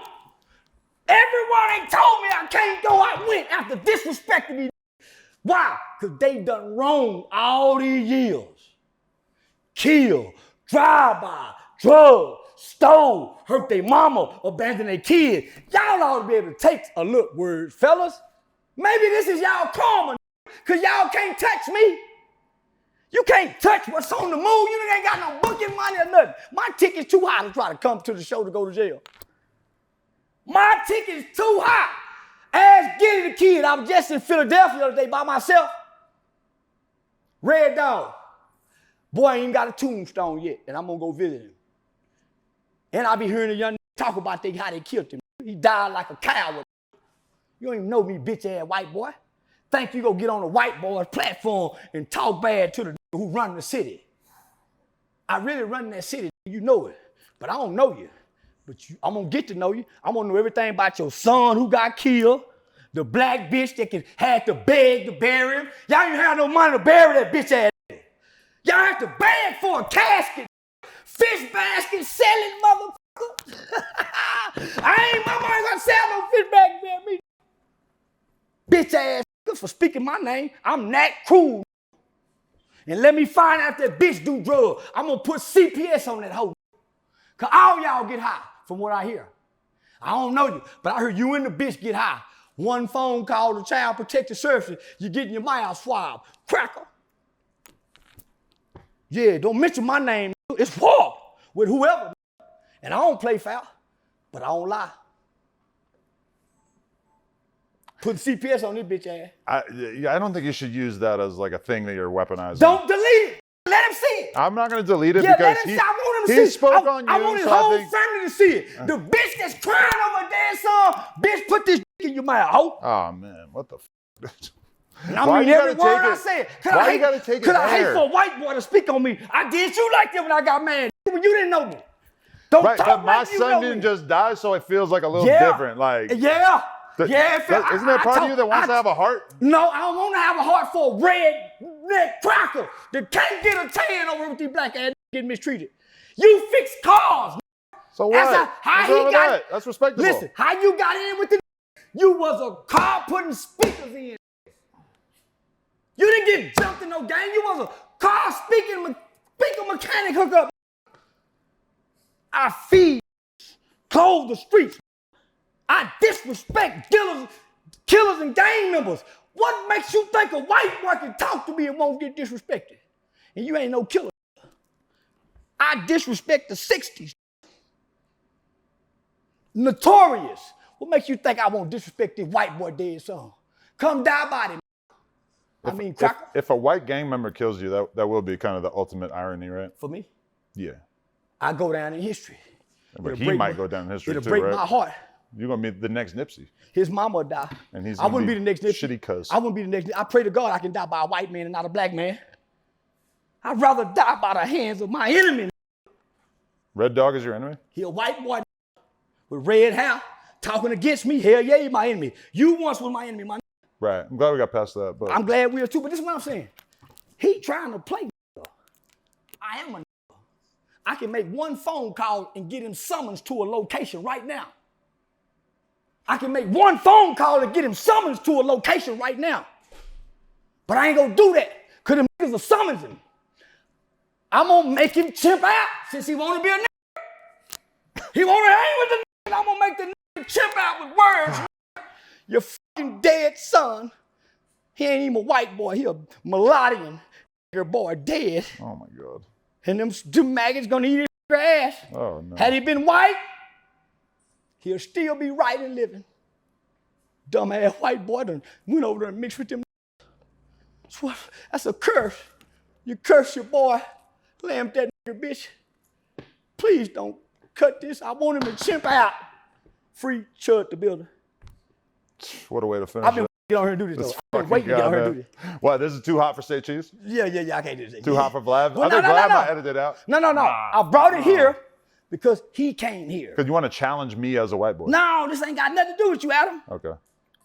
He. You want to make sure I'll never be good with No. the white bloods, the I white want to power. make sure this whole ass white boy see where I sat at to say it, because that's where I saw him talking about me at. I ain't going nowhere else. I'm going to bring all these views over here to you. You paid for it. Man, it's a dope thing. I saw that shit. I said, say Joe Blow. I even called Trent, the nigga that brought the San Diego Skyline Plywood to the city. Who is this white boy, my nigga? Trent trained my daughter. These my nah, because they know I'm gonna go off. And then I got a call, say, that bitch ass white boy Red Dawg son. I said, ooh, I'm finna eat his ass up. Hey, I ain't got a Facebook page. I don't have a Facebook page, so I can't go get him locally. None of the people locally is in my algorithm to come over here and talk. But all them local motherfuckers in that bitch ass city called Fort Worth, I disrespected that city for 10 years straight. and nobody took a swing at me. And the nigga that did hit me while I was asleep. And when I came out that door, I bust on his ass down, called 2 eggs out. That's why in that city, them know. So I'm saying, what makes this white boy, he playing for content? Well, his son hadn't died yet, so I really didn't want to give him the attention. And he mentioned his name. So you wait for when he's at the lowest point, when he loses his son? I'm the man that kicks a man when he's down. I take pride in it. I'm the nigga kick your ass when he's down. I'm the nigga that beat a dead heart. The bitch is dead. I'm gonna keep beating that bitch. You bother me, I'm relentless. That's what Woody asked me, I'm relentless. And what you say to me has no effect because I won't go watch it. I don't hurt me. Why would I click on this and I know you talking about me? I'm too psychological to do that. So what I do is, I go watch your page, look at your children, your big feet mother. I go look at all that shit. All that shit. Not his mom's feet. Her feet, her long fingers. I pick apart from the ass to the head like a hyena, but I'm a lion.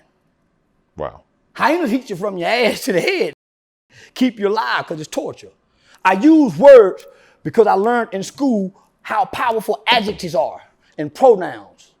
So I learned how to use adjectives as kids as weapons of words. Because they lied and said the sticks and stone don't break my bone, and every word I was said to hurt them. Swear to God. Words don't seem to hurt white people. Okay, but when people say sticks and stones won't break my bones, but words will never hurt me, that's not like, they're like suggesting that. That's like a way for you to sort of steel yourself against like bullying. If you lie to yourself and tell you that, words won't affect you. Why? Because the person who's saying it really don't know you. You know what words hurt? Your womans who really know you. Right. Those words hurt your ass. Your homeboy and your friends. But your associates and people who really don't know you, their words really don't hurt. It just trigger you. Right. It hurts your ego, but it don't hurt your heart. But I feel like everybody has one thing that they don't like reading comments about. You don't have one thing that kind of pisses you off? Well, here's the thing.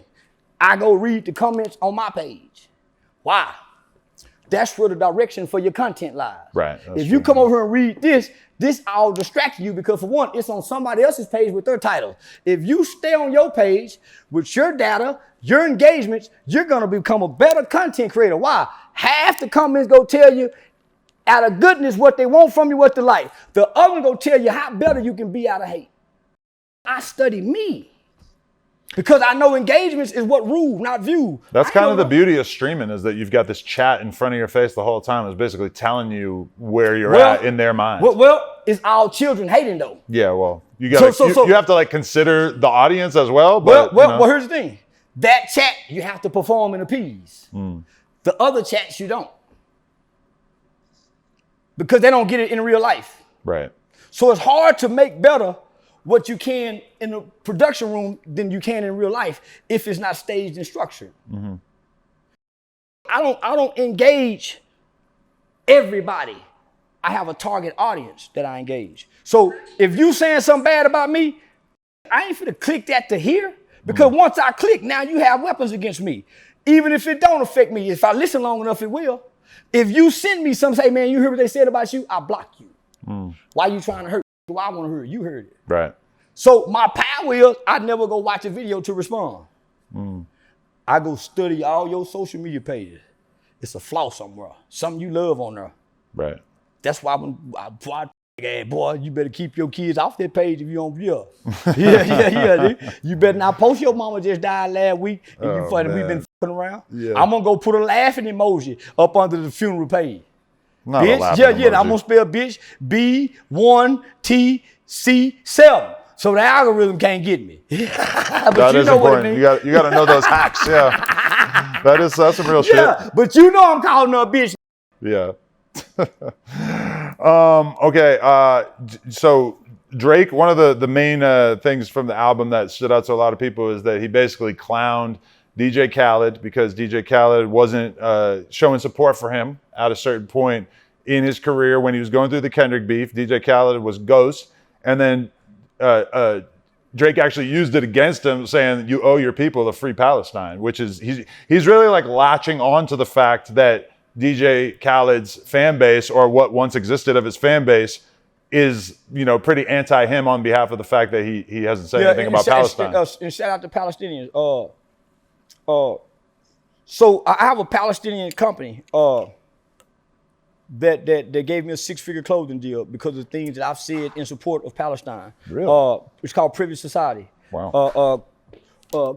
Crush clothing line out of Cleveland, Ohio. So man, I done got free. Man, I done went to the man when I said what I said about Palestine, homie. I got free ties, man, because they got the tie shops in Texas. So when you understand the conditions of the Palestinians and you know the history and you know the truth behind of what's going on, and I,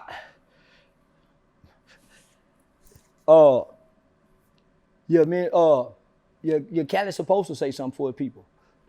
When I like his music. I'm in Miami. You like DJ Khaled's music? Yeah, I like his music. Why? Because he don't rap. He go get everybody that can rap. I just never really heard anybody be like, yeah, I'm a huge DJ Khaled nigga, fan. he done put some songs together. Right. But I'm not a DJ Khaled fan, but he go put we the best. Give you some motherfucking music. Right. I know God did. God, nigga, he gonna give you some songs. Yeah. But outside of that,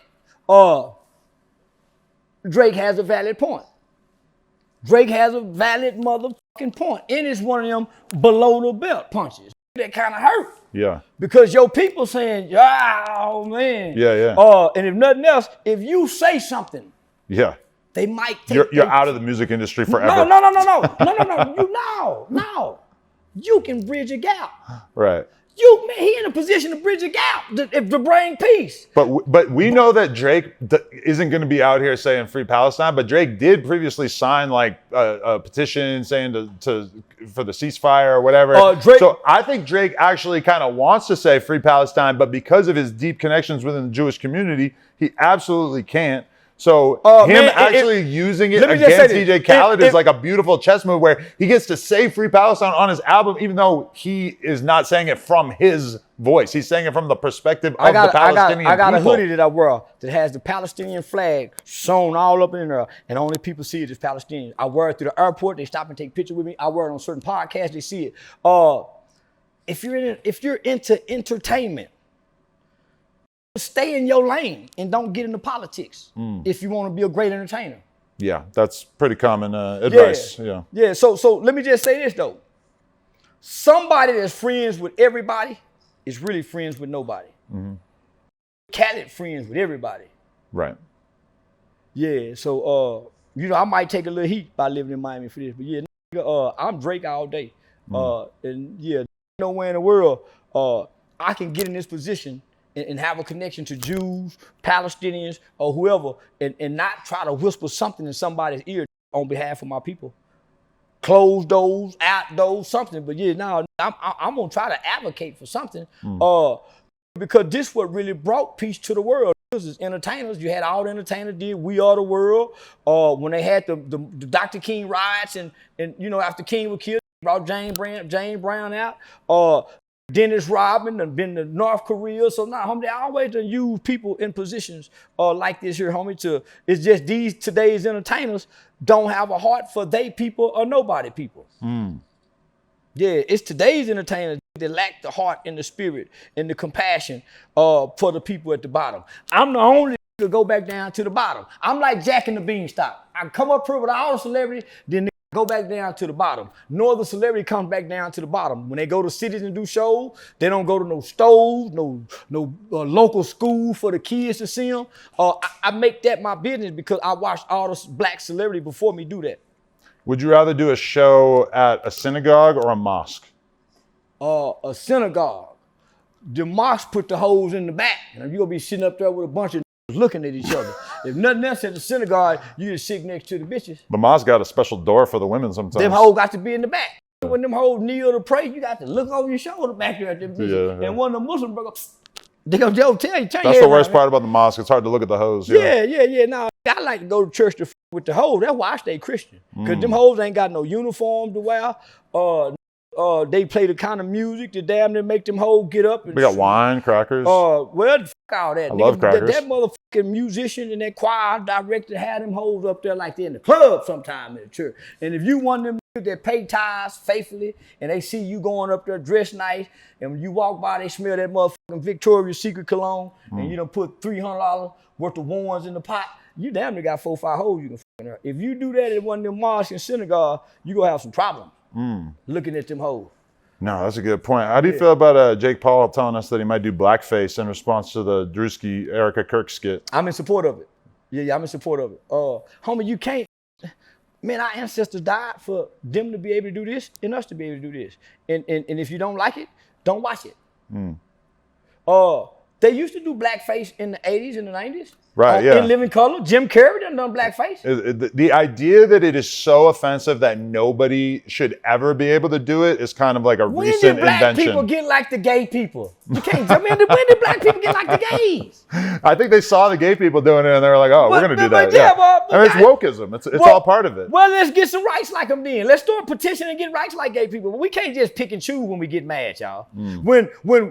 Listen, nobody is more disrespectful in comedy and making jokes about things to other races than black people. Nobody. Yeah. Nobody. Okay. Can't nobody crack a joke better than a black person trying to be funny against an Asian, a white, an Arab. Nobody. And we do it with ease. And we use more racial slurs than anybody. Man, fuck that way back. Man, fuck that cracker white boy. I done used so many racial slurs on her to cracker, peckerwood. And nobody will ever be offended. And the white man is really the minority. He ain't the majority.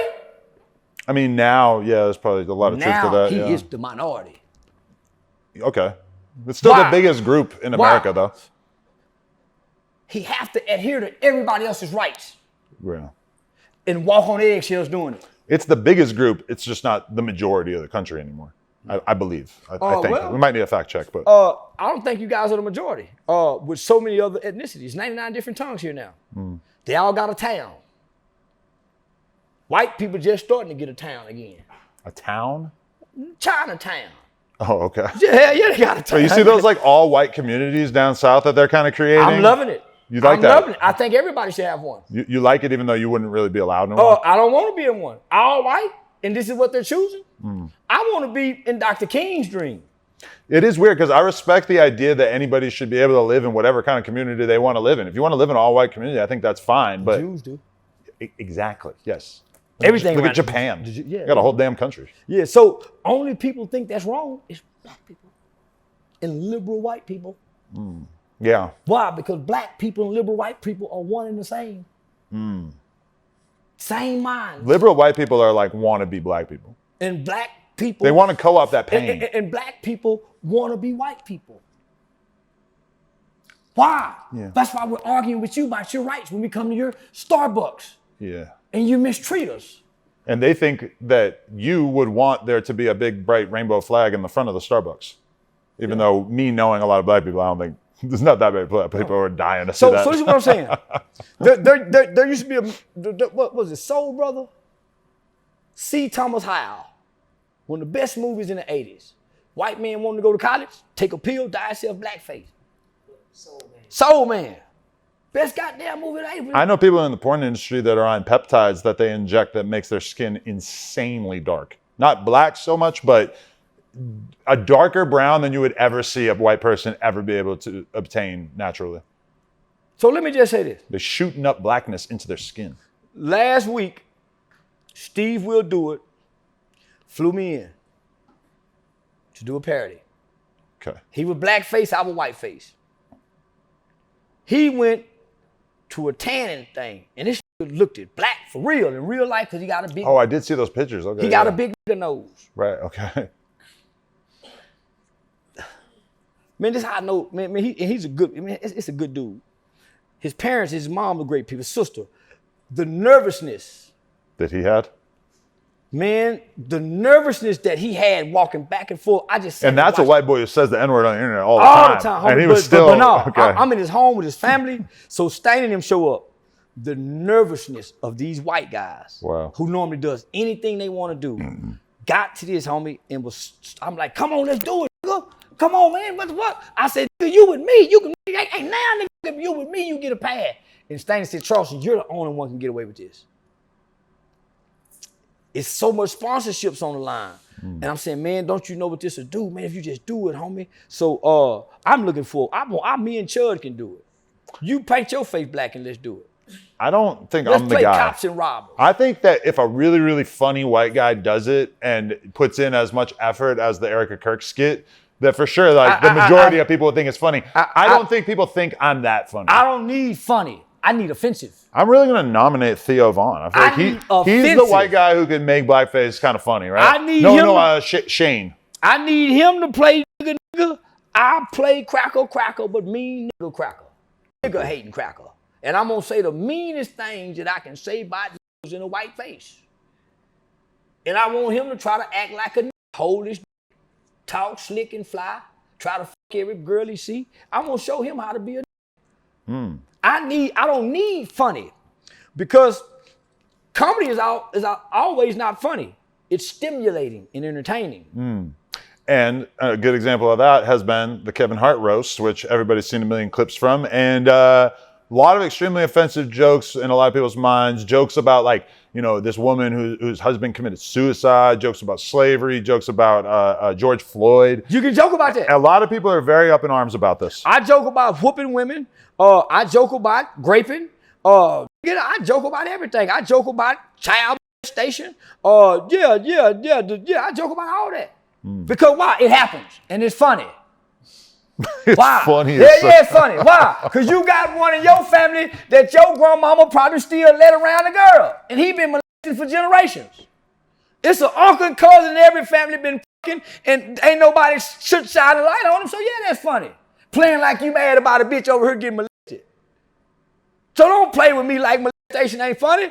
It's a nigga right now fucking the shit out of his underage stepdaughter and fucking her mama good at nighttime too, and can't wait to fuck the little gay brother. Okay, and I agree that you could make a joke and about that, you can. And it could be funny. And I can make you laugh if you come to my show. But it's not like inherently funny, right? Yeah, it is inherently funny. If you saw a guy raping his kid on the side of the road, you wouldn't think it was funny. No. Somebody could make a funny joke out of that subject matter. Let's say this. Comedy is not about seeing. Let's stop being so sensitive, you ass American. This is why we won't ever win a war going forward. Comedy is not about seeing a motherfucker do it. It's about painting a picture so you can see it. Why? Because we know it happens, so we laugh to keep from crying. We laugh about George Floyd all the time. I laughed about Charlie Kirk. You had that attitude about George Floyd even when it happened? Yes. I got videos of it. I went downtown saying it. When his daughter saying, my daddy changed the world, I said, you a lying motherfucker, little girl. Your daddy ain't changed shit. Your daddy was a big 7-foot porn star that didn't have $20 he can borrow and died with some dope fiends. Yeah. Then I went to Minneapolis, Minnesota, where George Floyd was from, to a town hall meeting and told all them people the same thing in the town he died from and said he was a coward. What about him was a coward? He laid on the ground, let me just be on him like this. You ain't gonna be able to just lay on me like this here. Nigga, I'm gonna be flopping something. The other police gonna be able to hold my legs. I ain't gonna lay there, nigga. I grew up wrestling with a big brother. I ain't laying there, nigga. You got to kill me, can't y'all tell? I ain't no nigga just go die like that. I'm a nigga you got to hang. Rope him, get him, and string him up. No. I'm a different kind of nigga. So I made fun of that. Made fun of King Von. I made fun of Mo 3. Who else? Name some more. I think it's funny. Why? Because I'm a comedian. And comedians have an eye, a third eye that other people don't have. That's why God gave us the gift to look at it and make you laugh while the others cry about it. When did you actually start to view yourself as a comedian? Because I feel like that gives you a lot of cover to make jokes. I don't describe myself as a comedian, but I have a deeply offensive sense of humor. And I feel like I never get credit for just being a guy who's trying to be funny on the internet. Let me ask you a question. Okay. I didn't know what to do. I lost a YouTube channel that went to making $16,000 a month. I started a website to sell merchandise. Then they gave me YouTube Studio. I clicked on YouTube Studio one day at a home computer and saw this big old massive thing of data and information. And by me being a pre-law student that wrote a lot of research papers at Texas Western University, I started looking at shit. And I started noticing that this analytical data gives me the times, the ages, the days, the cities, where all you motherfuckers watch me. And boy, Mad Genius came up. So I started reading the comments, studying the data. Everybody kept saying, you need to do comedy. You need to do movies. You need to come, y'all, you funny. Bitch ass nigga, I ain't funny, block. Bitch ass nigga, I ain't funny, block. So for a year, I'm watching people laugh at the shit that you want me to not laugh about when I was talking about it. And they were laughing about it. A 93-year-old woman got shot and killed, boy, they were laughing about it. A young girl just got raped and molested by these. They were laughing about it. And then I saw Paul Mooney. Paul Mooney said the greatest truth ever told was told as a joke. So between studying data, watching my audience, which was my target demographics, so I'm telling you where you're dumb at. I'm not looking at the comment section over here. I'm not looking at Adam videos. I got 200,000 followers that's leaving comments on video. Why would I be looking at anything else? So I started studying my data. So then I started saying, when I Google my name, I noticed that I can't find myself on the front page of the American Bar Association Journal. Did you know that? No. I was on the front page of the American Bar Association Journal, working on laws and legislation. I started seeing Vlad TV interviews. Then I Googled, I just did a study with Arizona State University, the Walter Cronkite School of Journalism on fatherlessness in America. I just did a national study with the biggest journalism school in the world, and I can't find it on the internet. What the f***? I can't find this on the internet. Why? Because I became so polarizing as an internet persona. Now what I do on the internet is supersede real documentations. So I said, I have to attach myself. What's this called? It's called transform. Because you only got so much of a life on the internet. So what I saw that podcasts were starting to come. Guys like Vlad and all these other guys were starting to do podcasts, but they really couldn't do well.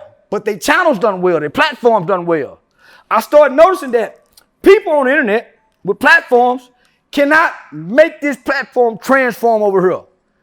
That's what made me get into comedy, to see if I can make this come to ticket sales on stage. Why? Supply and demand. Why? That's what my audience is telling me. I'm trying to talk real, but for the first 3-4 years, they laughing at me. Look at your eye, Rat William, So I started incorporating what they wanted from me. Snitch, Rat William, Uncle Ruckus. Remember at first I was bashing white people. Talking about raping white women at first, remember? Mm-hmm. They told me to leave y'all alone and get in what they wanted. So I did my first show in Atlanta, BET weekend, like in 2022. Atlanta, Uptown Corner. Sold out, $10,000 payment. I ain't looked back since. But I didn't know what I was doing. It was all off gifts. So I had transformed from being just a guy on the internet making y'all laugh. Within 6 months, I had a Live Nation tour. Me and TK Kirkland. 2 years later, I had my own residency at Wise Guys Comedy Club right here in Las Vegas, performing every Thursday in Town Square. So from then, I signed with an agency, and yeah, it's been on. But that ain't nothing I wanted to do. Ain't nothing out, but because I didn't know what to do outside of the internet, like most people, I had to fall back on what they want. So nigga, I just been giving people what they want. So what I do now is, when you call me for a booking, I listen to you. I see if you want to book Charleston the persona or Charleston the man. You run into that problem where they just want like viral hijinks? Yep. So based on who you want is what you charge. You want Charleston, you get what you get. But if they want that food, you talking about 15, 16, 20,000, and they pay it. Why? They double it later on down the road or whether it's now. So based on the type of questions and the line of questions, that's how I know what you're looking for. When you talk to like older black comedians, do you feel like they understand what you're building, or do they think that you should clean it up and follow more of the traditional blueprint? Sam West, Al Heyman, Shucky Ducky. So a lot of older guys. Eddie Griffin's uncle. They said, man, you are New Richard. I was told that the new comedians, as well as some of the old, didn't think that I was gonna be this good. Now they didn't think I was this good, homie, because they think I'm the persona. They don't know I'm studying, homie. I took theater and arts and drama class in college. But I'm the old storyteller. So I'm the old, it's the new ones who won't mention me or acknowledge me. But all the old love me. Yeah, all the old love me. Definitely. Okay, so I feel like I kind of hit most of the. We done been all over that. See, that's what I like. See, I like a motherfucker interviewer that come prepared. We ain't got to try to dance over the place. If I go too long, he cut me off. We go. He always got a guideline to come back to. Yeah. See, that's how I can always remember what I done said. I want to get a fucking burger now. Yeah, shit, nigga. We got us one. Now we got us one, bro. No, that was hard. Yeah. I apologize to Red Dawg and his family for all these things that this I'll man be back said, to the city. We can talk about it when I get there. Y'all know where I be. Oh, I love that idea. Yeah, you guys should I ain't hard definitely meet about up. it. I'll be in the city. You came here and said what you said. So now let's see if you can take what I said, bitch ass. Oh You just got a dead son. I can go hug mine in Miami when I get back. Dear God.